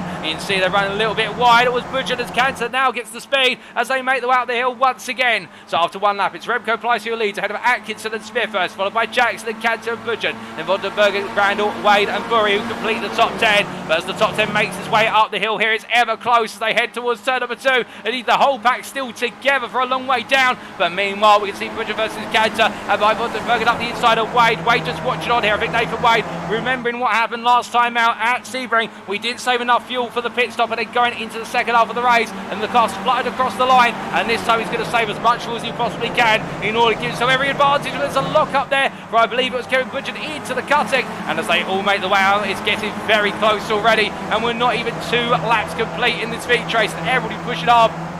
As we ride on board here, we've got a Vandenbergen from Sickhead Racing as the fan delivery machine makes its way into McPhillary Park very shortly. Now going through turn 9 here, of course. Now this is where, after making the early gains, everybody has to start to settle down into some sense of rhythm.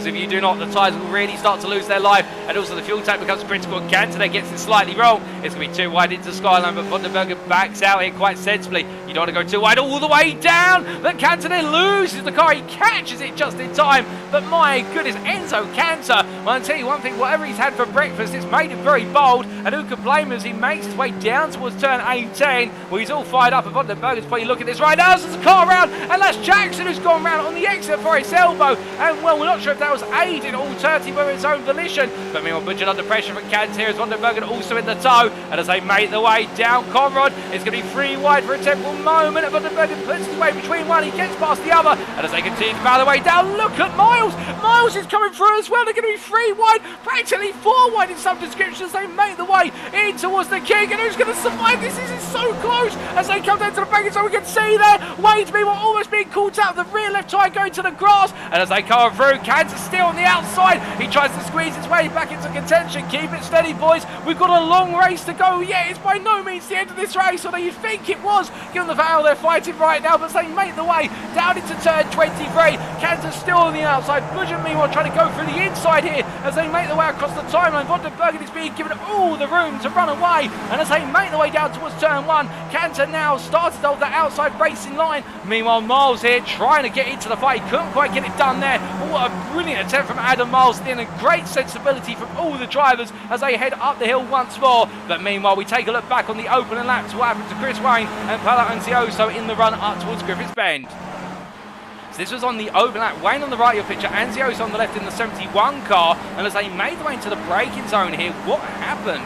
Oh, goodness me, it was contact there as Wayne turned in and wasn't quite fully clear of Anzioso, and that's what led to the contact between the two of them, and the cars tied together, and it all unfolded in disaster for the pair of them. And we did have a little bit later a bit of contact, but meanwhile, back to live pictures, it's 3 wide between Budget on the inside of Wiz and Miles, and then Randall behind, and Randall being made to go all the way around the outside. That you never see, ladies and gentlemen. Oh, you've got a photo of that. You'd never see 3 wide through turn 3 into the cutting, but there, they've made it done. You see the historical evidence, and meanwhile, as they come through, it's Bedlam behind, as meanwhile, Randall versus Wade, and Wade, they're making it 2 wide through 6 and 7.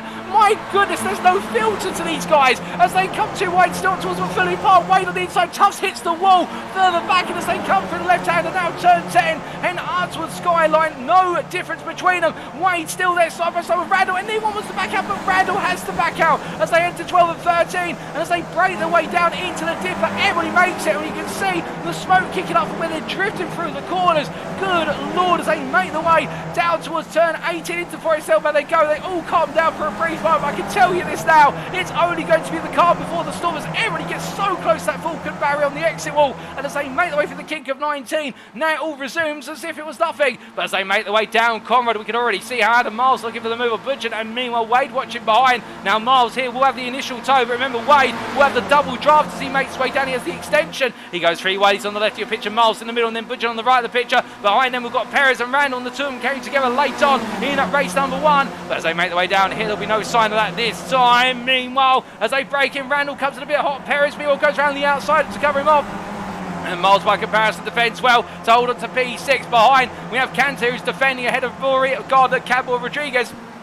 With Tufts tucked in as well, and you also have Cromwell's and Chamonix closing up into this battle, as I get absolutely flabbergasted for words there, ladies and gentlemen. You have to apologise for that, but right now these guys are making me absolutely speechless as they make their way into turn 1 once again and charging their way on down, and you can see behind Rodriguez looking to try and hold off Tufts as they come through one. He gets that done, but now he's going to have even more pressure for Tufts and Campbell as they make their way up the hill towards turn number 2. We say hello to Tim Foos, who's saying go Gordy, but as everybody charges their way on up here, indeed right now, whoever you're putting your bets behind, I can tell you one thing, ladies and gentlemen, nothing is certain here at Bathurst other than we've got brilliant race in our hands as Paul Smithhurst takes the lead of the race for the first time today ahead of Remco Pleiss as he makes the move on the run up the mountain straight. And meanwhile further behind you can see Atkinson and Van den Bergen. Well, meanwhile Van den Bergen 2.5 seconds off the back of this. The top 3 have broken away, but for how long before they end up forcing themselves backwards towards Van den Bergen and Miles, who are trying to chase them down? Well, we'll have to wait and see.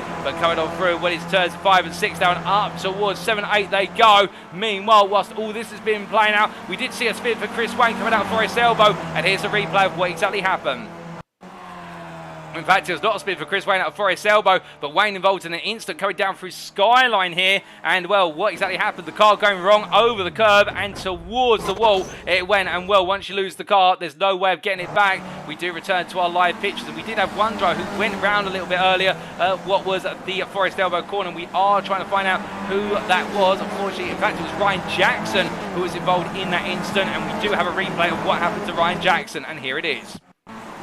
This was in the run on lap number 2 out of Forest Elbow, and the rear of the car already going round. He tried to get the power down, but in the end just losing it under his own impetus. And Jackson now, I think, we absolutely cursed himself for what was to be right in the fight, and in the end putting himself down to P18. He's still in the race, but he's a long way down the order as we now return to your live pictures for a while, and we do look to Atkinson versus Remco Placier as they make the way down towards the chase once more. Now through Conrad they go, Atkinson ahead of the Dutchman as they break the way in, and of course this top 3 are gradually leaning more and more towards making it a top 4 as Van der Bergen is now within 1.5 seconds, but Atkinson up the inside there, Smith has to making it look as smooth as a lever as he comes on through, and Atkinson takes the lead this race, absolutely flying through, and Smith and Placer not battling it too hard here. I think all trying to work together in order to try and keep themselves ahead of the rest of the pack, but the pack is closing from Van der Bergen now 1.2 seconds off and coming on through as we complete the first 25% of the race and head their way onto what is now the next quarter. Across the timeline they go, and meanwhile we look back here to the battle for what is P10 down to P16. It is from what is their run Juan Rodriguez all the way through to Tita de Jong, and as they break the way into left-hander, well, up the hill they go, and Gardner right now trying to make pressure onto Rodriguez, but of course these guys need to be aware of the fact the more they fight here, the more time they cost themselves to the leaders up front. And speaking of which, Smith versus Atkinson exchange in place in the run up towards turn number 2, but meanwhile we stay at transfixed here on the battle for P10. It's Gardner on the left of your picture, Rodriguez on the right, and as they come into the braking zone, meanwhile Cantor just off screen there as he goes on past our cameraman behind. Tuff's looking up the inside, Rory gives him the space. I think Tuff's taking a late swing to the inside, and Daniel Tuff's of course the man with a point to prove after losing it all in the sprint race, and as they make the way into the cutting, he moves into P12 ahead of Rasmus Rory, and as he heads up through turn 4 and up towards 5-6 he goes. Well, the problem here will be for Tuffs is can he get through this pack and then clear his way up towards what will be the next driver, Enzo Cantor. I think with the way Tuffs pushing, he's giving signals he's trying to do that, but is he pushing too hard and taking life out of the car? Or as they make the way down towards what it says 7-8, in fact up towards, you could argue, getting the elevation change. Well, Tuffs keep it close right now, Rory behind, and Rasmus Rory a very different tone today from the privateer from Finland. We saw a good qualifying lap, but he hasn't really been able to break away from Eddie Krutz, but again that's literally so strong, and it's understandable why. I think finding himself back in the mid-pack today, so he's not going to complain about that. He's enjoying the racing by the looks of things, but I think it's just a slight different tone compared to what we see from him in the opening 4 rounds. But of course, not every round's going to work out for every driver, and that's why there's 24 rounds on this calendar, and it is a test of every driver's skill and all their technical knowledge and aspects with regards to the SBF 2000 machine. But meanwhile, as we look from them back down to Paolo Anzioso, who makes his way through McPhillamy Park. This is the battle for P19, and will these two, no strangers to one another, they're battling hard against one another in the first race of the day. Anzioso chasing after Harris for was that 19th place position, but they stay as they are for now. As meanwhile we look back to Titus de Jong, who's in P15 and battling side by side here with AJ Campbell. Campbell on the right of your picture, in fact getting ahead there, moving up into P15, de Jong down to P16, and will these two falling slightly off the back of Krumholz, who's in P14. As their battling means they are now starting to put themselves into a bit more of an isolated pocket with regards to the groups on circuit. But looking from them back up to your race leader very shortly. In fact, here we are. You can see Jack Atkinson set the personal best of the race. Meanwhile, fastest lap goes to Nathan Wade, a 2:29.579. The leader right now, 1.4 seconds slower than Wade. Well, if we're going to be imagining things, it will be that you can, and in fact, you could already see it. Look at the top 3 and look at how the next 5 cars have all caught up to one another. The top 3 have fallen back very gradually, or been caught up, we could really say, to the rest of the pack. And this is where things now get tensive. Meanwhile, into the pits comes Enzo Cantor plus Daniel Tuffs and Ryan Jackson. They've all decided to come in early. I think they reckon they can potentially do an undercut on fuel and gain themselves race time. That may be the way to go here. We may see some more early pit stops from our drivers, but as they make their way up the hill towards turns 3 and 4, meanwhile Nathan Wade further back, just getting a little bit sideways there, coming out of turn 2. I think the exit curve just catching the rear left tyre out on power, and as he comes through the left hand of turn 4 and up the hill towards 5 and 6, well, right now everybody really settling in for the long haul after the theatrics we saw on the opening 10 minutes of this race. I can tell you this is a very different tone from all of our drivers. and everybody just thinking about what they could do at this point in order to set themselves up for success. But meanwhile, as we look from them back to the front of the field, and we can see Jack Atkinson in particular, well, it's Smithers right behind him who is keeping him honest, and well, with Policia on his 6, and then it is now Perez who's there. Vandenberg being passed by Perez. Christian Perez, by the way, yep, that's right. You're probably thinking it already. Well, didn't he start at the back of the pack? Christian Perez has gained 18 places since the start. He's come all the way from P22 up to P4. And well, credit to the man here. He knows he should be on course for a potential race victory, and he is giving it everything he can here for redemption after race number 1. And looking up the inside for the kick of 19 there versus Place, who goes a little bit wide, just getting cool town corner exit. And the Spaniard here carrying all the speed in the toe of Smithers. And you can see Place trying to tuck into the toe, but in the end making Vandenberg go a little bit wayward and recognised at a late moment, and Vandenberg being allowed to return to the asphalt. But as they make the way down here, meanwhile Smithers goes up the inside through the king. Perez covers off Vandenberg, covers the inside to the centre, and as they break their way on racing line, Atkinson defends the lead. Smithers can't quite make it happen. Meanwhile, Wade versus Miles will Wade down to put 2 wheels off circuit in order to stay alongside, but he gets it done legally. And as they make the way down towards turn 23, Nathan Wade now up into P6. He looks up the inside here, Remco Place, he goes in. Wade's seeing the opportunity. I think he's worried about the fact that the Dutchman may be just a little bit slow at this point in the race, and he also gives Miles the battering ram opportunity to come on through, and Remco Place being forced down from the top 3 to P7 in the space of only what is 1 long straight and 3 corners. They make the way into turn number 1, but he'll tuck in and now just wait for his opportunities. We are hearing that Neil Gardner is into the pit lane, so if he's decided to go for the undercut, and normally we have seen the pit stops take place around the 18-minute through to the 26-minute mark. We're seeing pit stops much earlier here today, and I think it's a showing in terms of people thinking that track position is the most critical thing, and they don't want to be caught up in these pockets of battling. And speaking of battling, Christian Perez up the inside there. Atkinson, he returns to the lead, and well, Perez did that in no time at all as he sprinted his way back up there, but now he's got to think about how this feature will play in the long term. Meanwhile, behind Miles down the inside, he's on the inside of Smithers. They come into turn 3, and he makes the move for P4. Smithers still there, but he goes a little bit wide. Wade on the inside of Smithers to return. They give one another space as they make the way through turns 5 and 6 and come it on through, and Will Smithers folds off Nathan Wade for the time being as they make the way past our cameraman there at turn 6. And well, I'm envious of the cameraman. He gets to be there to see the roar for every time, and I can imagine it's a spectacle right now down circuit side as they make the way into turn number 9. We can see them all in long line formation again, but again it's only moments away from going too wide into the next corner.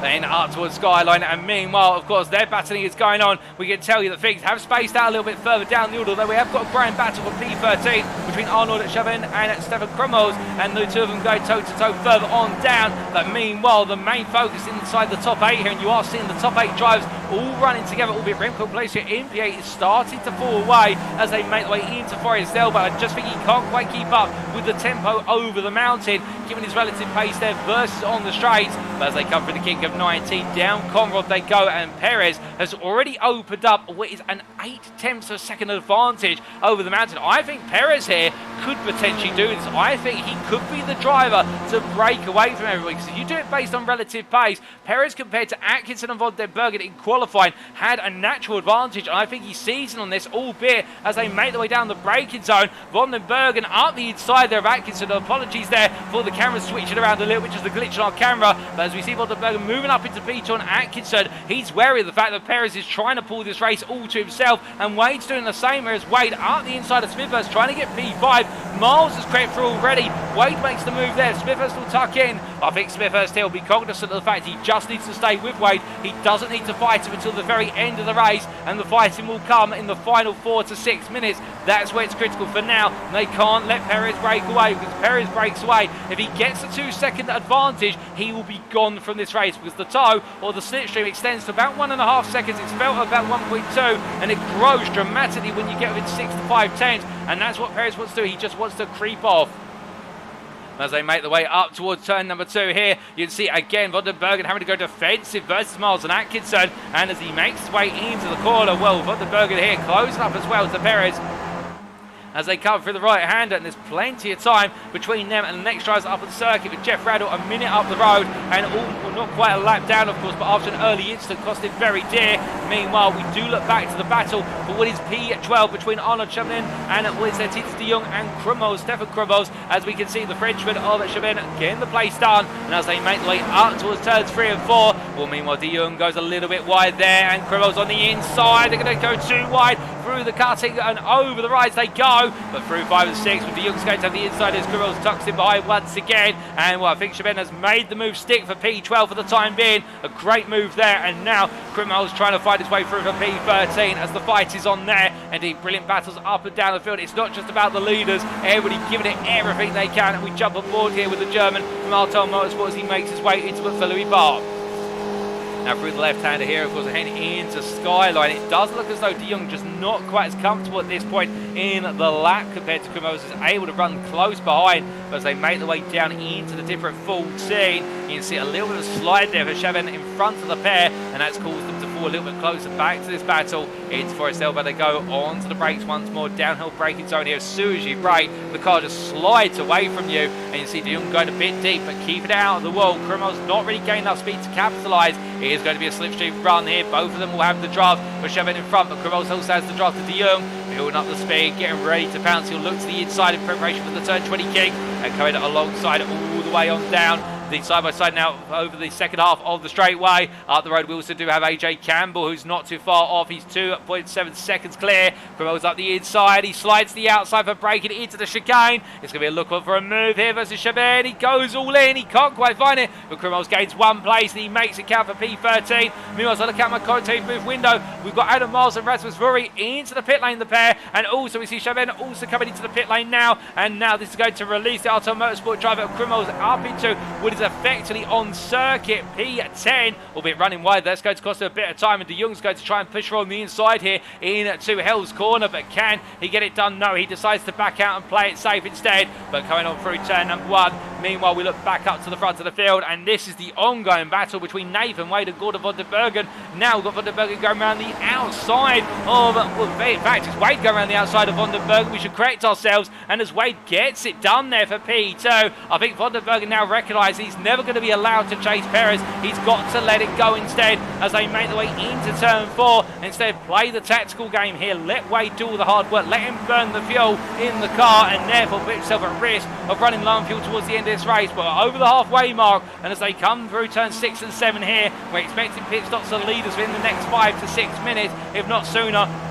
For the simple reason, pit stops are starting to grow, and as they head on through turn 9 up towards 10, well, the pack is not spaced out by any means. But meanwhile, speaking of wildfire drivers who's just come out of the pit lane, well, look where they've come out. Rasmus Furrier has come out behind Daniel Tufts. Remember that Tufts was one of our first drivers to pit, and Tufts into P14. Now, in terms of what this is in relative track position terminology, we believe that Tufts, given the gap, would in the end be coming back into the order somewhere around P9, so around AJ Campbell, although we can't be certain of that. So it's going to be interesting to see where very Tufts and also Gardner all fit into this mix, but they should be towards the bottom portion of the top 10. But indeed, if the leaders fight hard, there's no reason why this group cannot catch up to the leaders once all the pit stops are said and done. But I wonder here whether Rasmus Furrier thinks that they are the faster driver, and whether Tufts agrees with that assessment, because you can see how close they are as they make their way into Skyline, and this is where you cannot afford to bicker as a pair of drivers. You may be rivals on circuit, but you have to put aside that rivalry for a brief moment, and that whole mentality as a driver of wanting to be the leader, wanting to be the fastest, and you've got to work together, because if you do not, you end up compromising one another's strategies. And here, they're not in a race against each other right now,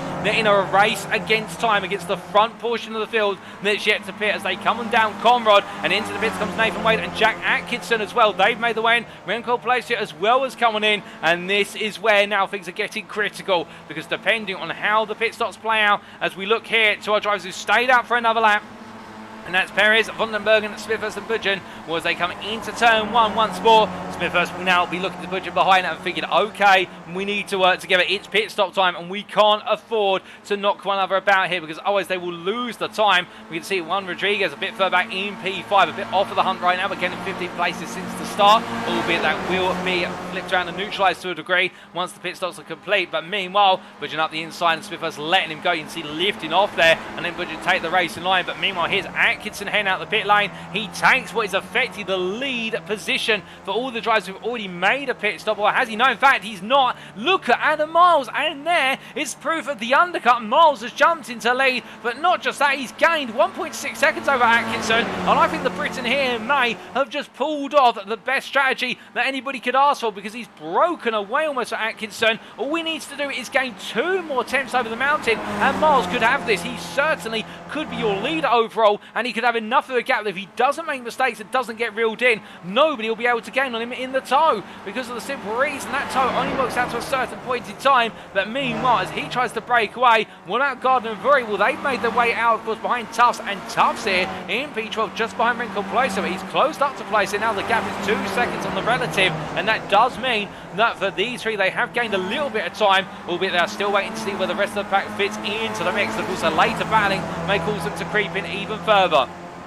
But heading on up the hill through turns at 5, 6 and 7 and making the way in towards the triple left at 8, 9 and 10 very shortly. We look from them back up to Kevin Budgeon, who's still got Smithhurst behind him in the battle for P3. You can see how Perez and Van den Bergen have broken away here, as these two just do not have the speed to be able to keep up with Perez and Van den Bergen at this time in terms of those relative lap times. They are exchanging places, but they're working together in this exchange. You'll notice as soon as one starts to pull out and go past the other, it is the defender who just backs off and does not fight it. They keep the speed, they keep in the toe, and this is where they're working together in order to aid their lap times. And I think they're both going to be going into the pits in this next 2 laps, not on this one, definitely in the next one, because we'll be heading to the point where it'll be 27 to 28 minutes complete. But as they look their way past the pit lane, where it's another lap, and indeed the same for Van den Bergen and Perez. And well, Van den Bergen and Perez may have just bought themselves also a bit of a strong overcut, given the fact that by going long here, the Astro Racing driver, one of our fastest drivers on circuit, he wasn't the pole sitter, but still up there,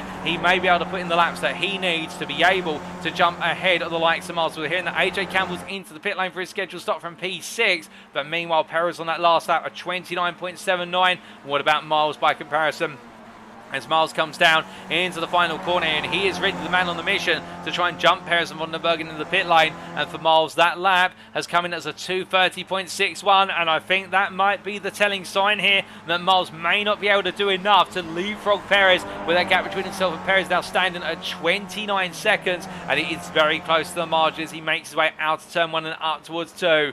But as they head up the hill, meanwhile we look to Daniel Tufts versus Gardner and Vuri, and Tufts has been passed by Gardner, and we'll take a look back at how that happened very shortly as AJ Campbell leaves the pit lane, and meanwhile Wrinkle Placer comes on out of turn number 1. We're still waiting to see where Campbell emerges on the pit. He doesn't emerge into this sequence. Benjamin Harris a bit further back. There's Anzioso, and then there's Campbell, albeit he's just out ahead of what is their Krumholz behind. But as they make their way up the hill, Benjamin Harris in a good run all the way through towards turn number 2 here in a comfortable P14, a bit of a lonely P14 it must be said. Paolo Anzioso is yet to pit, we should point out, in P15, but otherwise everybody else from what is P6 downwards has pitted, minus Anzioso and of course our retirees. But meanwhile, as we look here from Benjamin Harris to Daniel Tufts, as we can see here in P10, will continue to make haste, and he has got Gardner behind, and Nathan Wade 4.3 seconds up the road, and Tufts not really gaining or losing out at the moment. But as they come towards the triple left-hander, will Tufts find his way back past Gardner in the run up towards turn number 2, a slipstream assisted pass, but still making it count, and Vuri also on the back of the mix. Through the left-hander of Philemy they go, and as they do, well, no sign of change at the moment from them. Meanwhile, we do look from them to Smithhurst versus Kevin Budgeon, and again these two coming on down. And Smithhurst on the outside, Budgeon on the inside here. They make the switch, but Smithhurst still on the inside. He does back out in the end, but conscious of the car and making sure it doesn't become unbalanced. But as they make the way towards the pit entry, what about Christian Perez? He goes through for another lap. Gordon van den Bergen stays out as well. And then what about Budgeon and Smithhurst? They both peel into the pits, and Budgeon goes quite late there, I think, trying to make Smithhurst think he wasn't pitting, but they both coming in now. This will be a key stop for them. And again, the question is, where do they fit into the order compared to Miles and Atkinson behind. Well, I think Miles will jump them, given what he's been able to achieve. We look to Gardner versus Tufts and Bury. Meanwhile, Gardner up the inside on the left of your pitch on the New Zealander, making it count through the kink into the chase. And as they break their way, well, Tufts in between the two of them here. He fits into the order, and Rasmusbury still watching on as we ride on board the gearbox here. Oh, that Gardner's car powering his way up towards turn number 23, and on to the brakes he'll go shortly. Now, will we see a potential move from Tufts coming out of this corner into turn 1? I think it's a little bit unlikely. Meanwhile, Smithhurst and Budgeon still in the pit lane. In fact, Kevin Budgeon has left his pit box. He's got ahead of Smithhurst in the pits. That's where strategy is played out for the Briton. And meanwhile, Smithhurst comes out as well. Gardner makes his way out the final corner, and I think as we look to the exterior cameras, Budgeon's just a bit further up the road, and that goes to show you how the undercut has really benefited Gardner and Tufts and Bury in terms of getting them back into this battle. But now Tufts looks at this and I think feels as though it's time to strike, given the relative deltas of the drivers. But I wonder if he's pouncing a little bit too soon here, given that they could use this to close up a little bit further to Van den Bergen and Perez. Well, Tufts goes all in, looks up the inside, and he's going to take P9 for a brief moment, at least through turn number 2, as meanwhile behind Smithhurst and watching on and trying to close up, and Bury in return being behind Gardner now as they head on to the brakes. No change there into the cutting, and Bury really playing a patient game here, and I think just saving everything up for the final 3 laps or so in order to go on the full attack. But meanwhile, Paul Smithhurst trying to close up this after losing out considerably with an extended pit stop. And Rasmusbury just keeping calm and carrying on. And in fact, I wonder whether Rasmusbury has decided to underfuel the car intentionally, because I can tell their stationary time was 11 seconds in the pit lane. That is one of the shortest that we've seen from anyone. Another one, Enzo Cantor in P6, only 10.5 seconds. I think they've gone for the strategy of just simply try and come out of the pits with another driver and fuel save to get them to the end of the race, and therefore with attacking fuel at the end. And Rasmusbury here may not have enough fuel. He may just be running on fumes. He may not have enough in the engine to be able to actually make any moves late on in the race. But as he comes down towards Forest Elba, he'll be saving as much as he can to be able to go on the charge. As we see a lock up there for Kevin Budgeon under braking into Forest Elbow. He has been reeled in by Tufts and also Gardner, but into the pit lane at long last come Perez and Van den Bergen. And I believe that Juan Rodriguez will also be coming in very shortly, albeit 14.5 seconds behind the leading pair. And then it will be down between Miles and Perez as to who comes out leader of this race. As meanwhile, Tufts is side by side with Gardner as they head on down, and Bury just continues to watch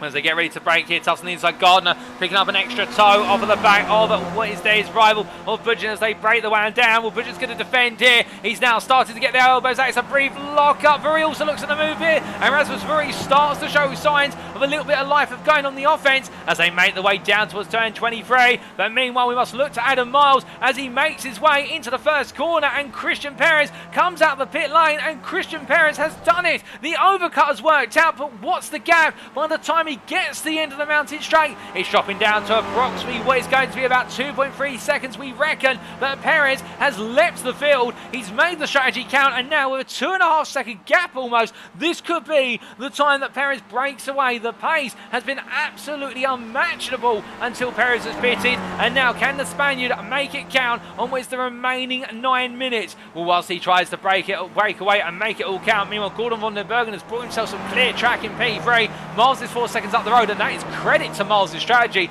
to jump into P2. Meanwhile, Gordon Van den Bergen in P3 is 2 seconds clear of Enzo Cantor, and meanwhile Cantor by comparison has got Atkinson behind as they make their way through turn 4 and up towards 560. Two of them here, nose to tail for the Italian, trying to charge on for a final spot on the podium once again after the battle embrace at number 1 and battling for the podium. He wants to try and make it a double as they head through at turn number 8 and into 9 very shortly. Meanwhile, we do come back to the battle between Kevin Budgeon and Rasmusbury for P9. Well, in fact, they're also the battle between them and Neil Gardner for P7, we should say. And Gardner still holding on after making the move count in the run through the chase and into turn 23. Well, he just cut away at the very end of it. But as they make their way through McPhillamy Park, we can see here the quartet all together once again. And behind they do have Paul Smithhurst is 2.5 seconds back and not closing at a rapid rate of knots, but coming on down and through the dipper. We can see just how much they're pushing now with smoke coming up from all 4 wheels of Gardner, and it does look as though Gardner's doing everything he possibly can to extend an advantage and simply break away. But indeed, it's the calm before the storm between them as they now head on to Conrod. And who will be the one to try and make the moves this time? Will we ride on board with Daniel Tufts, as he has got the toe of the three cars in front? He will technically be the man who can look to make the moves. But meanwhile, Vuri already pulls out to the inside for the King, and Tufts here has got the overspeed, but he's just got no room to play with. Whereas they make the way on down, it's going to be a brief three-wide moment here, as it does look as though Gardner hitting the rev limiter. Meanwhile, Vuri trying to go around the outside, and Budgen on the grass there. The car slides to the lock-up on the brakes. He just about catching time. Vuri goes outside to inside. Meanwhile, Gardner is just caught there on the outside of 22, and Tufts comes on through as well. And Gardner is absolutely robbed. It's daylight robbery. He loses 3 places for the space of one straight. A quarter-burst contact between Vuri and also is there Budgen. And immediately Gardner close up on the inside as they make their way through 23. And that's so unfortunate for Rasmus Vuri to be given the tap there as they make their way down towards the timeline. Side by side now between Gardner and Tufts, and Gardner trying to come back immediately here with that contact between Vuri and Budgen. We'll try and take a look back at very shortly as what exactly happened there. But Vuri still in this race. You can see him there. He's dropped down to P11 behind Smithhurst, but still in the hunt. But as they make their way up the hill towards turn number 2. Meanwhile, we look from them, and we don't in fact cut away from them, so we've got Daniel Tufts trying to make another move, but Gardner coming off the inside in the centre of the road, and we're just being boxed in. I think Gardner trying to go for a return move on Budgen. Out the inside, he looks on to braking. Budgen tries to go for the cutback. He can't quite find it in the end with Gardner blocking him off, but as they make their way out towards 3 and 4, well, now the gloves are off between the pair as they head in towards the cutting, but in the end it does look as though Gardner does get it just about sealed and done with as they head into turn 4, and things calm down for a brief moment. But we were going to say we're going to take a look back at what exactly happened to Rasmus Vuri, as that we have a replay. As they came on down here, I think Rasmus Vuri already 2 balls on the white line under brake, and a small tap there, Budgen just coming a bit more across, and the fin being knocked to the grass, scraping horizontally along the wall, and as a result that's not going to hurt his tyres as much as it could have with the suspension. But I think the fin will definitely have been disturbed by that incident, unfortunate one, and I think Budgen just not quite aware of Vuri being literally on the limit of the road surface. But as we return to the live pictures here, meanwhile we look from them back to what is Stefan Krumholz battling with AJ Campbell for P14, and he does have Arnold Chabin up behind for P16 there. The 3 drivers all fighting on, but the 2 Artel Motorsport machines of Campbell and Krumholz together, and well, they'll have a little bit of rivalry between the 2 teammates, but they'll be wary of the fact they do have the Frenchman behind who's also trying to pick their way on through as soon as possible. And it does look as though Chabin looking for the move through the Kings of 16 and 17. Can't quite find it and has to wait, but right now itching to go for the move, and you can see it there in terms of the body language of the car. They're having to back off slightly into Forest Elbow, and the gap opens up for a brief moment, but now the toe will take over, and this is where we'll see a potential move come from the number 27 car. In fact, falling back there and falling back on, I wonder if Nina save a lot of fuel, given the fact they're not gaining whatsoever until they're starting to make their way closer and closer to the King, and perhaps there is a bit of fuel saving needing to be done here. Although I say that now, it looks like Krumholz getting very close to the back of Campbell, looking for the move. Chabin coming into the inside, and then affects the race in line. They stay as they were, but as they come out of the chicane, we do look back to the battle for P3 between Gordon van den Bergen and Enzo Cantor. Jack Atkinson also in the mix here, and the Sickhead Racing driver not able to stay clear of Cantor, and Cantor we looking to try and make this move stick as soon as possible. 2 laps remaining, including the lap they've just gone on to, and as they charge up the hill for what is the 15th time of asking, or this is going to be the penultimate time, and Atkinson a bit further back, I think trying to steer clear of this. It's going to be Cantor on the inside, and Van den Bergen immediately back it off, and I think thinking about the last lap and wanting to go on the offensive then and not now. Meanwhile, further back we have got where it's 2 by 2 by 2 as they head up towards turn 2, and it is Budgen on the inside of Tufts. He gets that done. Meanwhile, Gardner and Rodríguez coming into the corner. Rodríguez around the outside, and then it's also Smithhurst and Vuri on the outside versus Smithhurst in the battles there for their places. And as they make their way out towards turns 3 and 4, it's not quite over as Rodríguez loses out to Gardner, battling side by side with Smithhurst now as they come into the cutting, but Rodríguez covers it off on the inside. The Firebird Sim Racing driver keeping everything in place there, not to go outside of the top 10, but indeed everybody itching for a fight as the time has worn down. We are in the closing minutes here, and now this is where we'll see who has saved fuel, who has not, and who has got the tyres as well to be able to take them 1 or 2 more places further and deeper into the race and up the order in particular. But as they head up towards turn number 10 in towards Bathurst, we're seeing Rodríguez there being spied on by Smithers. Smithers just looking for that little move, that tentative glance to the inside. I think Feathersay's got more tyre life available to him, and the Firebird Sim Racing driver may be vulnerable with regards to grip levels. But as they come down through 12, 13 into the different 14, no way through this time around. They all have to wait their respective turns, but everybody starting to gather information. They'll need it on that final lap as they come down through Forest Elbow. A lock up there for what was budging in towards the front of this pack, but as they make the way on towards Conrod, this is now going to be the time when we'll see everybody try to find their way alongside and through.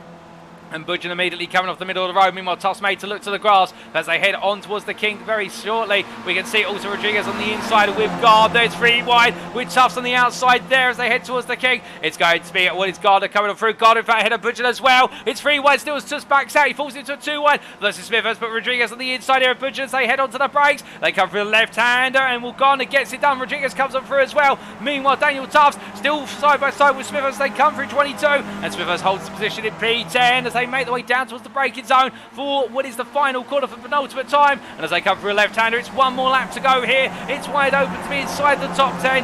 But meanwhile, at the front of the field, it's all calm. It's all normal. It's Christian Perez, the Astro Racing driver, is 5.8 seconds clear of what is Adam Miles. Miles in P2 and a comfortable P2 in return, the privateer. But meanwhile, the fight is also on for P3. As you can see, Enzo Cantor, the privateer, trying to hold on for the final step of the podium ahead of Gordon van der Bergen and Jack Atkinson. And then we have Nathan Wade on his lonesome in P6 at the moment, can neither gain nor lose now. And then it will be Neil Gardner a bit further back. We can see 3 wide in between Gardner, Budgeon and what is there, Rodríguez. Rodríguez on the inside, meanwhile Gardner in the middle, and it's the reverse Moses, but there's a bit of contact there between Budgeon and also Rodríguez, but they also touch the wall in the background of your picture. And as they make their way out towards the cut-in, it's still going to be 3 wide into the braking zone, but Rodríguez gets ahead. Meanwhile Gardner on the inside, they go 2 wide into the corner. Rodríguez gives a bit of space there in case, I think Gardner went a little bit deep, but Gardner finds the apex as they come through. They make their way up the hill now through what is Quarry and up towards the park sequence of corners. But you can see how Smithers and Vori so close together. There's contact with the wall for which Kieran Budgeon as he makes a scrape. And that drops it down to P11 as they come on through the left-hand pattern. P12 as Rasmus Vori moves back into the top 10. Heading towards Philippi here. And now Rodríguez under pressure from Gardner as they come on through. No way through there for Gardner. He tries it, but he can't quite find the alongside moment as they head over Skyline where it all calms down. But I think this is only going to be a brief bit of breathing room as we ride on board the gearbox here, the Firebird Sim Racing Mobile, and the Spaniard having to work the steering wheel absolutely like clockwork at the moment in order to make sure he doesn't lose any time as he comes on down into Forest Elbow. The clock has struck 40 minutes. It did so 11 seconds ago. Oh, goodness me. And it looks like Gardner right now trying to tease out the move through Forest Elbow. He's not going to find it. Going on the offensive here as they make the way for the kick of 19. Well, they charge on down, and it is going to be a long run all the way to the line. But as they make the way onwards and downward towards what is the chase chicane, we must look to your leader, ladies and gents. He makes his way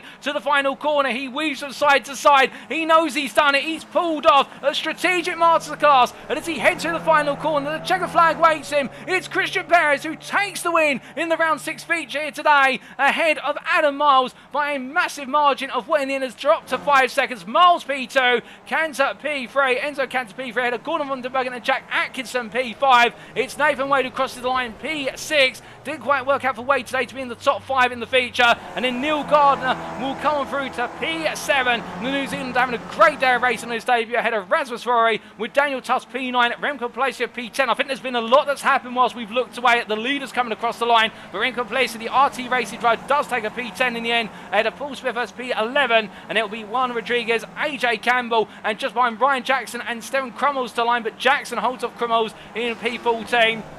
And then Titus de Jong will be a bit further back, 11 seconds off, coming to line in P16 as he makes his way through for RT Racing. And then very shortly, Kevin Budgeon is coming to the line, albeit in a heavily wounded car. We will get a replay of this. We're not quite sure what's happened to the Skips Racing driver, but it has gone very, very wrong right towards the end. And we will find out what exactly happened as he comes down to the timeline. It will be a confirmed P17, albeit I think there might be a few words with regards to what happened. Geoff Randall will come shortly across the line in P18 for Gone Skip and Racing. Racing, an early instant costing him dear. He finishes ahead of Paolo Anzioso, and that's all of your finishers, ladies and gentlemen, all of them on the lead lap. And we did have what was the 6 retirees of Benjamin Harris, also Arnaud Chabin. Also we had there in the retiree pool Chris Wayne, Clark Williams, Ollie Pimley and Nigel Easy. But as all of our drivers that make the way on around currently, well, we can see here Christian Perez right now, your race winner, very pleased with his drive. And I think some of our drivers maybe line themselves up for the Bathurst jump,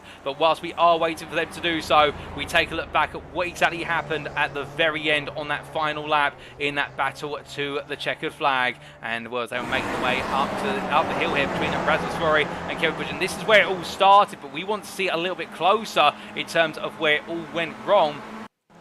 And this was in the run down Conrod. Now it was very on the outside versus Smithhurst as they made their way up the rise. And you also see Neil Gardner side by side with Rodriguez here as they come on down. So 2 by 2 they went into the corner as they made their way through the kingdom. In fact, Gardner getting ahead, then Very making it 3 wide with Smithhurst and also Rodriguez. Smithhurst in the middle, contact there, a slight tap between Rodriguez and Smithhurst. Very to the outside, and then it looks like Smithhurst going round and collecting Kevin Budgeon. But what triggered off Smithhurst going wayward? Was it contact with Rodriguez? Let's take a look back and find out about that in particular as we do ride on board from the perspective of one Rodriguez as he made his way on down here. So you'll see Gardner comes from the right first, and as the Firebird Sim Racing drive, then as Smithhurst come through with Vory on the inside. Remember, they're 3 wide at this point, off camera, onto the brakes. They go a small tap there between Smithhurst and Rodriguez, come through the corner, he drifts across, and that's what sets it off. A tap to the apex of turn number 21, and Rodriguez then becomes a passenger in the car,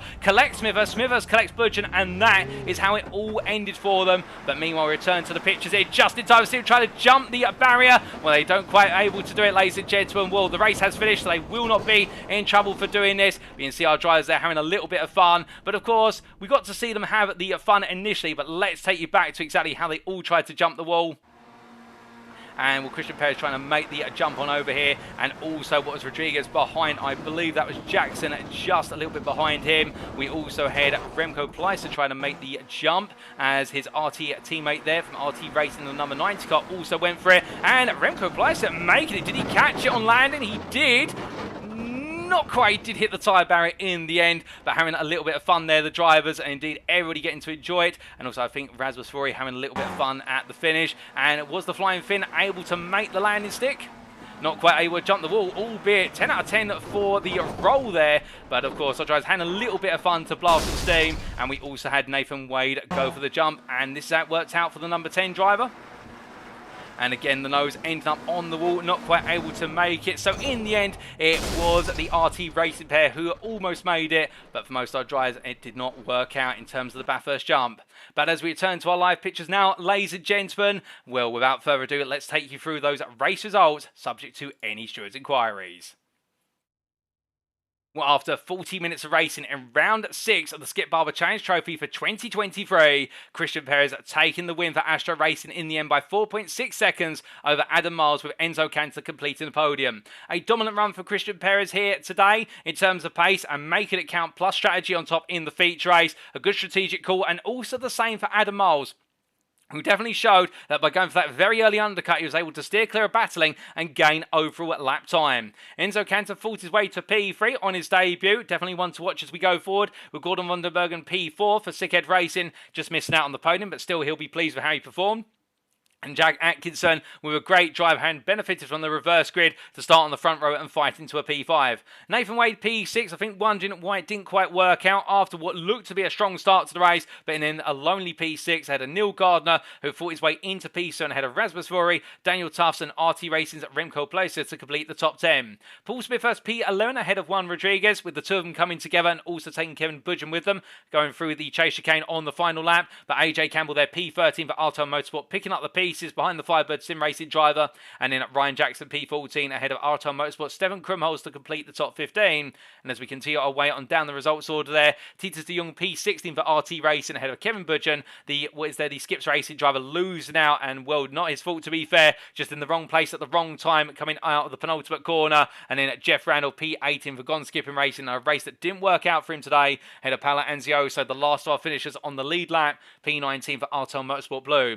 Finishing a lap down there, albeit with a classified retirement, but will be classified as finishing the race. Arnaud Chaben on their debut, having some good racing in the mid-pack ahead of Benjamin Harris, who also finished a lap down. And then with early retirement, 14 laps on the finish, Chris Wayne for Gone Skipping Racing, and also other retirees, Clark Williams, Nigel Easy, Ollie Pimley, and I believe that's all the results for today, ladies and gentlemen. Well, with that, of course, we've completed all of our racing, but in the picturesque Australian countryside right now, we do still have one more element to come, and that is our post-round interviews. It looked hard, it looked fast, and it looked challenging out there, but what do our drivers have to make of it? We'll be back in approximately 10 to 12 minutes to find out all that and more. Don't go anywhere, you won't want to miss the post-round interviews.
Alrighty, ladies and gentlemen, without further adu, it is time for our post-round interviews with our volunteer drivers. And, well, we've got 4 drivers today all ready for interview. We've got 2 of our debutants in the form of Adam Miles, who'll be our first interviewee in the number 85, and also our third interview of Enzo Cantor in the number 77. And in between, we do have our double podium, well, in fact, what was to be potential, of course, to be a double podium finisher, but in the end, having to finish at opposite ends of the field, P22 in the sprint race and Raceway in the feature, Christian Perez, and the number 89 for Astro Racing, and then the door number 50 of Sickhead Racing's Gordon van der Bergen will be our final interview today, picking up the double top 10 with the P4 in the feature, of course. But we start off with Adam Miles, and as we get ready to bring him in, it'll be interesting to hear his perspective on his performances today. But he joins me now in the interview room. Good evening to you, Adam. Can you hear me?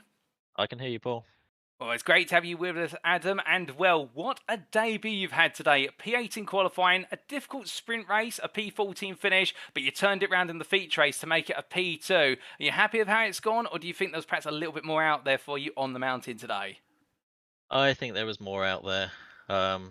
Qualifying was a one-lap affair for me. I got 1 lap in at the beginning, then somebody spun in front of me and broke the car, which meant I had to tow, come back.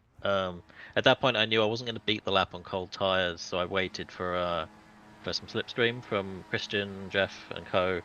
But then we crossed the start-finish line about 10 seconds too late to finish the lap. So 1 lap qualifying. Sprint race was great up until 3 corners from the end.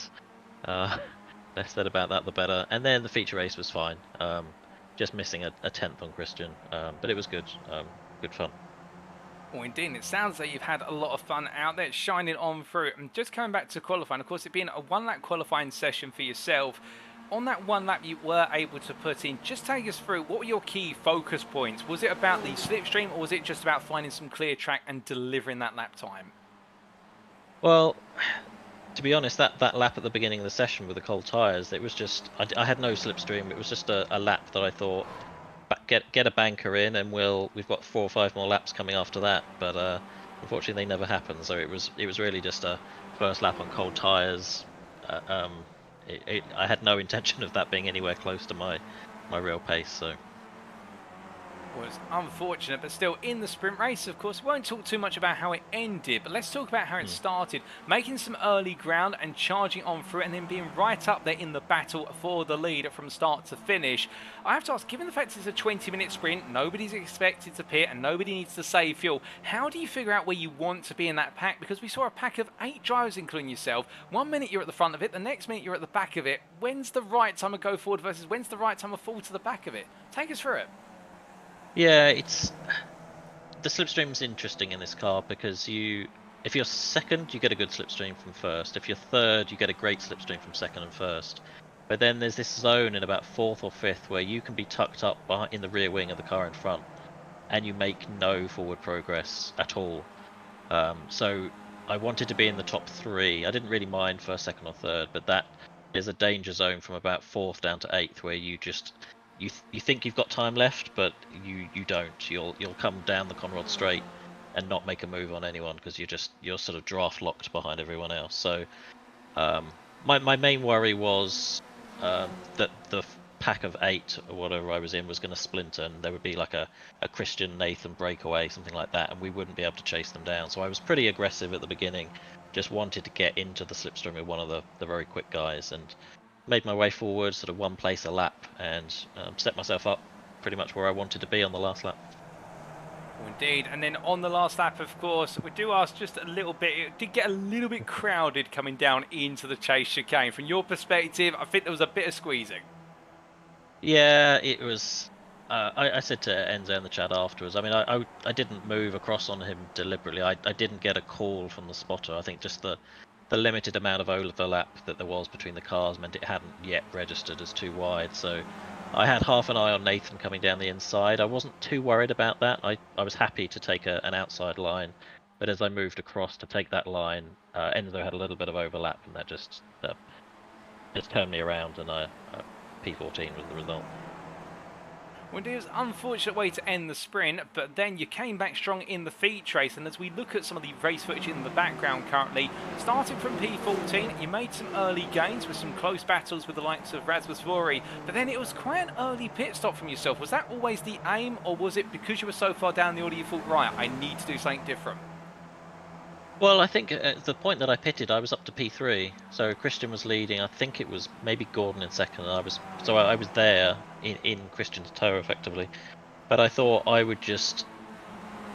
I knew the pit window was open. I knew there was a gap, and I took a bet basically on the fact that maybe Gordon would fight with Christian, and there would be some swapping, and it would slow them both down. But as it turned out, I think Gordon sat behind Christian, and so it was really just Christian doing undrafted laps versus me doing undrafted laps, and neither of us really had any slipstream at all during that middle phase. So ultimately, he was a little bit quicker, and so when he came out the pits, I was just over a second behind, just under 2, I think. So he won that race in that middle stint, where after I pitted, he was putting in laps just a couple of tenths a lap quicker than I was, and he's fully deserving of the win. Indeed, he may have been able to break away and take the win. A deserved win for Perez, but still for yourself, a deserved a P2 after fighting way through and picking the right time to pit. And of course, the one thing with going for quite an early pit stop is you have that essence of self-doubt. Did I pit at the right time? Was that ever there for yourself, or were you just thinking, were you too busy just going up and down the mountain not to think about where you'd end up? No, I wasn't worried about when I pitted. There isn't really an advantage to pitting early or late. There's no sort of additional speed from burning off fuel or anything like that. Everyone's pit stops were going to be the same length. My main concern was that I basically underfueled the car by about 0.1 of a lap, maybe 0.2 of a lap. I had some slipstream obviously in the first stint, which meant the fuel calculator was a little bit on the lean side. So when I came out, I realised I had about 0.1 or 0.2 of a lap insufficient fuel. So when I dropped back from Christian at the end by sort of 4 or 5 seconds, that was me just making sure I could get the car to the end. Well, it all worked out in the feature race for yourself, and taking a second place forward to next week's pair of rounds, we head to the Michelin Raceway Road Atlanta back in the United States of America. How are you feeling for the roller coaster ride? Yeah, looking forward to it. I assume we're doing the short course because that's the one on the official schedule. But if I'm wrong, I apologise. But if it's the short course, that's going to be fun. The sort of shortened final straight makes it an interesting tactical battle. Where do you want to be? Because it's not a long straight into the final chicane. So yeah, really looking forward to Road Atlanta and getting some more points on the board. Well, that's great to hear. And just before we do let you go, is there anybody you'd like to give a shout out or a thank you to live on the broadcast this evening? I always have to thank the broadcaster. The work you do is fantastic, and I watched the 2 previous rounds. I was away on business, unfortunately, but fantastic work from yourself. And I guess I should shout out Christian again because he had mega pace. That's very kind of you to say, Adam, and I think Christian will appreciate the shout out, but congratulations to yourself on your debut, a second place in the feature and fighting spirit and pace in the sprint race. We look forward to seeing you at Road Atlanta in a week's time. Thank you. All the best. So here and there from Adam Miles, our number 85 privateer, who today picking up an 8th place in qualifying, in a qualifying session that was severely compromised due to the fact he was only able to get 1 lap in, and that was his lot. But in the end, he fought his way up towards the very front in the sprint, only for a late instant to cost him dear. A bit of a coming together between multiple drivers, but still he didn't look down. He looked up and charged his way into the feature race, and did a 2nd place finish. They're not quite able to take the fight to Christian Perez, but was still able to go all in come the finish and make it count when it mattered at most to be on the podium. I think at Road Atlanta he could definitely be one to watch out for. As we now come on to our second interview of today, we're coming on to the number 89 driver of Christian Perez. And as we get ready to speak to him, it's going to be interesting to hear his insights with regards to what was a race from his perspective in the feature race, which is all about redemption after a nightmare end to the sprint race. But as he does join me now in the interview room, Christian, can you hear me? Yes. It's good to have you with us, Christian. And well, what a back and forth evening you've had. A 2nd place in qualifying, 22nd in the sprint race, but then coming all the way from the back of the field to win in the feature. I know it wasn't the perfect evening, but you must be proud of turning it around at the end.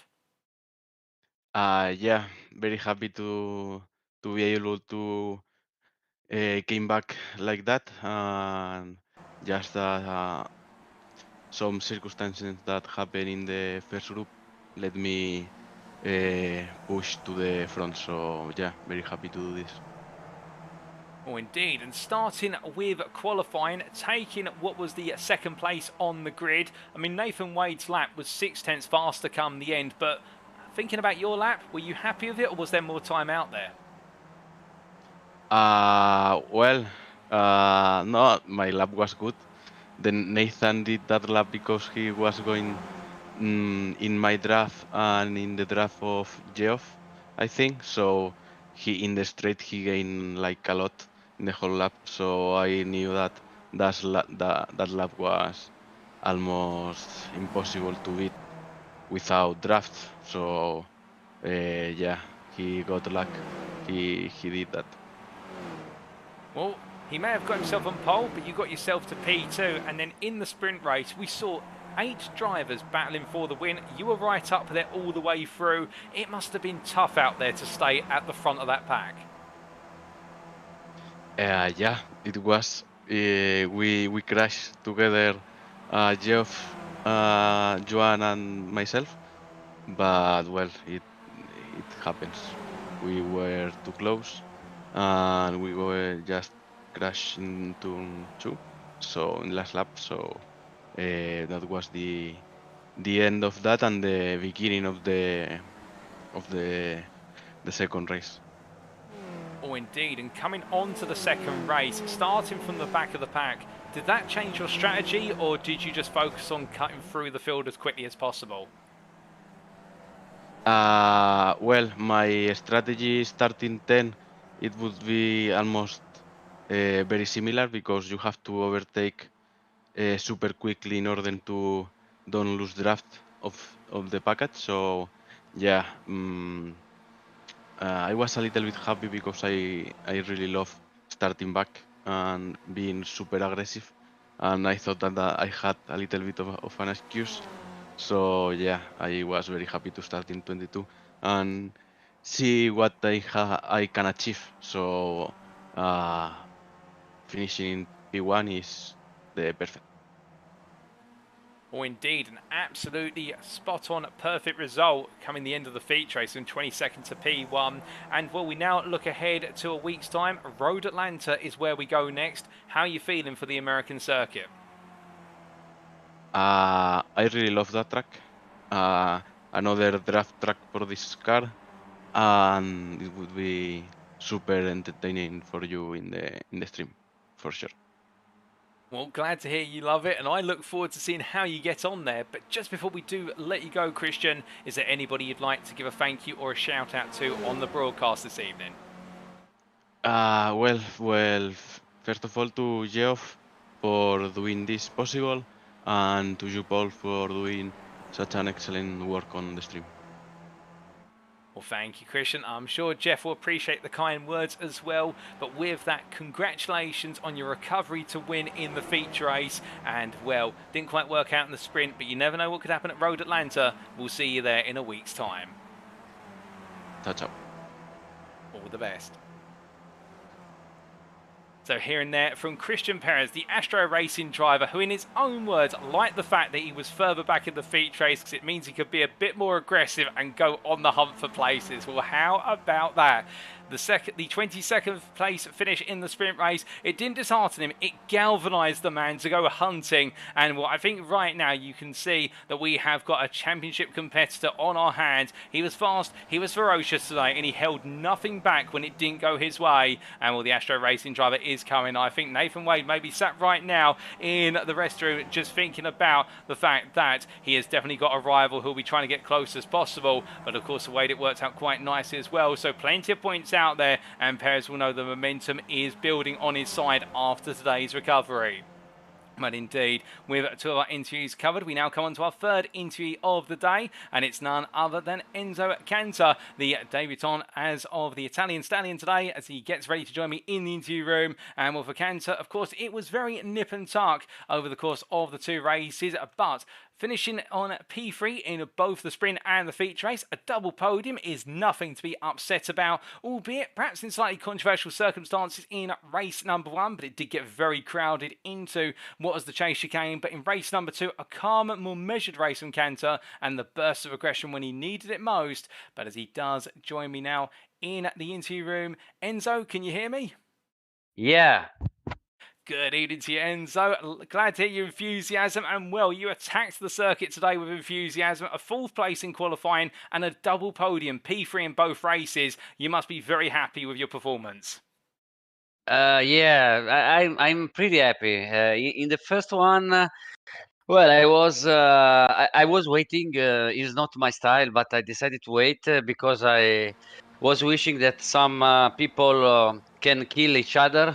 So that happened, and well, I was sure I would try for win, but Adam changed his line in the last hard break zone after the long straight, and I should do nothing to avoid the contact. So Nathan pushed me a little bit on the grass, and I take a slow down. So I had to leave the throttle, and I lost the 3rd place because I could not push till the end because I have to serve the penalty. In the second one, big problems at the start in the first laps, very aggressive. Everyone want to gain the position and raise the train, and yeah, I did a mistake, and I have to apologize to Geoff because yeah, I punted him from behind, and well, I'm very sad for that because I think Geoff is one of the most fair and exciting driver who challenge with. So he was the last one I will take out of the race. And after that, I had my front wing damaged, so I had to. I had no speed, and I had to anticipate the pit stop because I had no speed. So the only way was to push hard all the race without any draft, and well, I did it. Oh, indeed. And in the second race, recovering all the way to P3, a phenomenal drive and recovery after the damage you picked up. But just coming back to qualifying, we saw you qualify P4. You left it very late in qualifying to put yourself on the second row. Looks as though you felt very happy with the car at the end. But was there a bit more time out there? Well, what happened in the qualifying is that I don't remember who was the driver in front of me, but well, in this track we had in this challenge we have open qualifying, so we are not alone on the track. And in this track in particular, you are lucky if you find someone with who you can change your draft and slipstream in order to do faster lap in quali. No, you gave him the draft in one lap, and the next one he gave the draft to you. But the driver I met in the first lap didn't understand that. I was passing him in turn one. I was sure he would lift the throttle in order to let me pass, but he brake beside me, and we crashed. So I lost 2 laps. I had to lose time, and I did really only one good lap. Oh, goodness me. Unfortunate in qualifying, but you made that lap count, and that was the key thing. And of course, in both races today, we saw you battling in amongst packs of drivers, close racing all the way through. It's thrilling for us in the commentary booth, but for yourself out there, your heart must have been pumping through your chest half the time because of how close you got under braking. Yeah, well, yes, you are right, because I'm starting to become a little bit older. I'm 45, so it's very thrilling for me. And well, you know, I know very well the most of the drivers here, so this is not the first time. I know them very well. I know Christian, I know Adam, I know Geoff. So I knew that I would have to fight every lap, and this is fun for me. So yeah, my heart pumped in the chest, but this is the way, the reason why I race here on iRacing in the Skippy. Oh, glad to hear it. And well, that enjoyment definitely shows. And next week we head to Road Atlanta. How are you feeling for the American circuit? Well, personally, that's not the configuration I like of that track, but I'm sure it will be a very, very funny and hard fighting race.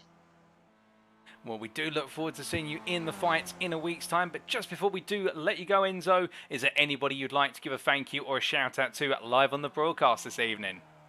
Yes, I have to say thank you to you, first of all, because of your work. And of course, my team manager, Fabio Mantellini of SRC Milano Racing, all my teammates, and my big friend, Manuel Lucchetta. Well, I'm sure they'll all appreciate the mention and the shout out. But with that, Enzo, it's been a pleasure having you with me in the interview room. Congratulations once again on your debut performance today in the 2023 Championship. A great pair of results, and we look forward to seeing you in a week's time in the US of A. Thank you so much. It was a pleasure for me too. Have a great evening. You too.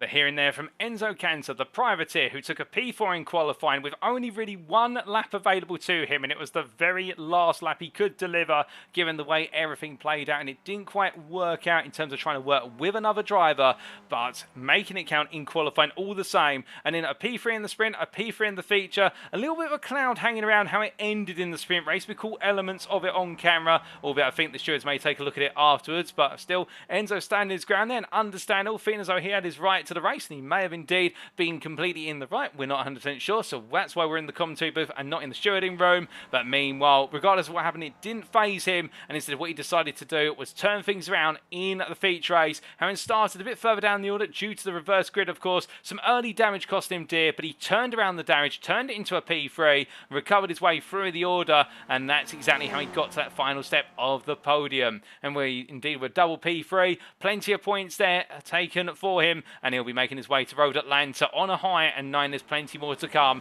in the week ahead. And of course, that's our third interview of the day, and we'll very shortly be coming to our fourth and final interviewee, and that is Gordon van den Bergen, who finished in P4 in the feature after a 6th place finish in the sprint race and 11th place in qualifying. Everything's been gradually moving upwards for van den Bergen today, and well, it'll be interesting to hear his thoughts on being in the tail end of the battles normally and playing the smart plays rather than getting right into the thick of it. But as he gets ready to join us as well, the Sickhead Racing driver in the Phantom Machine, and we may ask him what his favourite flavour of Fanta is, but as he does join me now, Gordon, can you hear me? Yes, of course, I can hear you. Brilliant. It's good to have you with us, Gordon. And, well, a great pair of results for yourself today. A 6th place in the sprint, a 4th place in the feature. The mountain has been kind to you.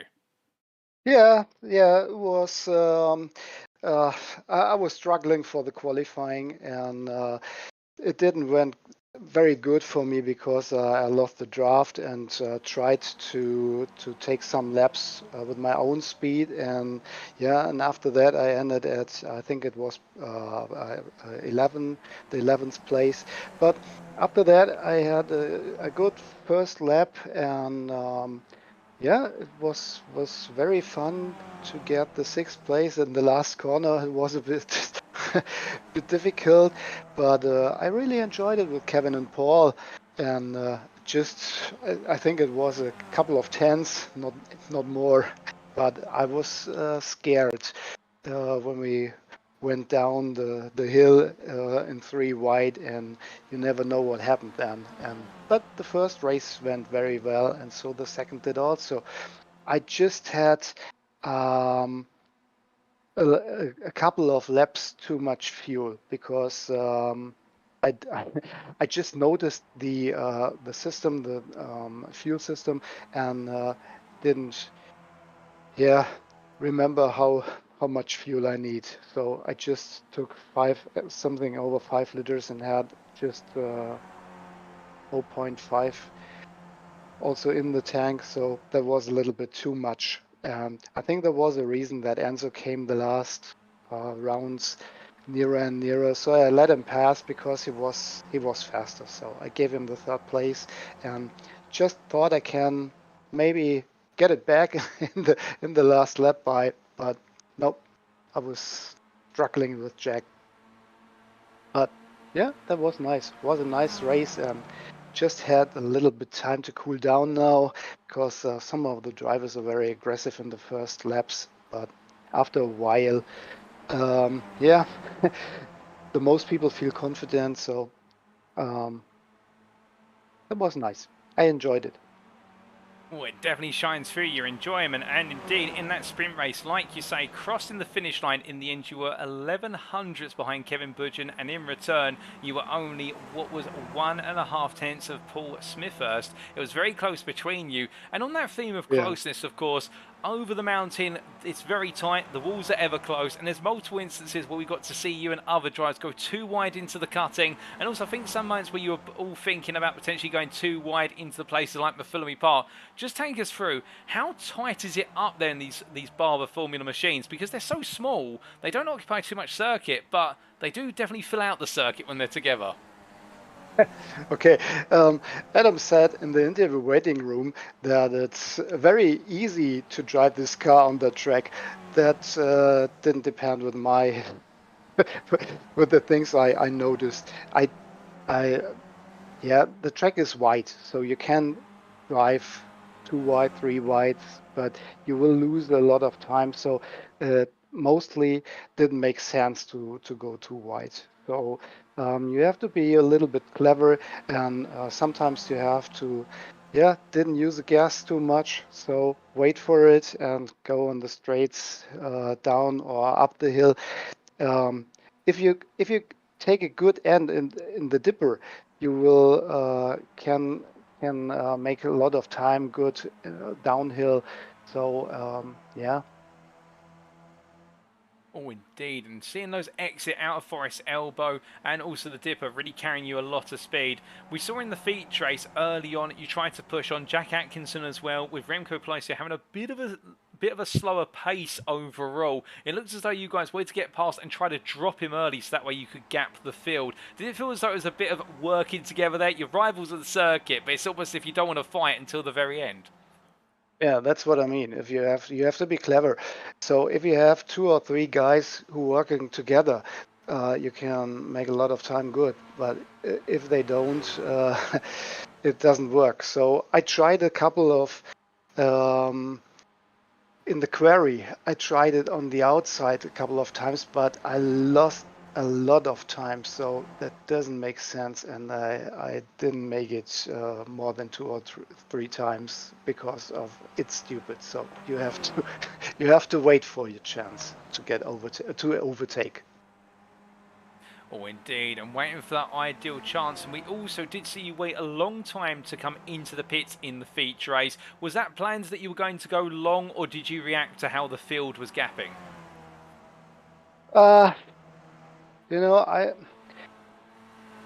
it feels more comfortable for me to see how much laps left and how much fuel I need. So now for today it doesn't work, but in the normal thing, you know how much fuel you need for a lap, and it's more easier for me. Some other guys are going at the 20 minutes after 20 minutes in the box, or if 20 minutes left in the race, they go to the box because of they know how long they can drive, they know how much fuel they need. But it's for me it depends mostly if I have draft or not on tracks like that, because if you didn't have draft you can box, and if you have draft it's maybe the better way to stay out.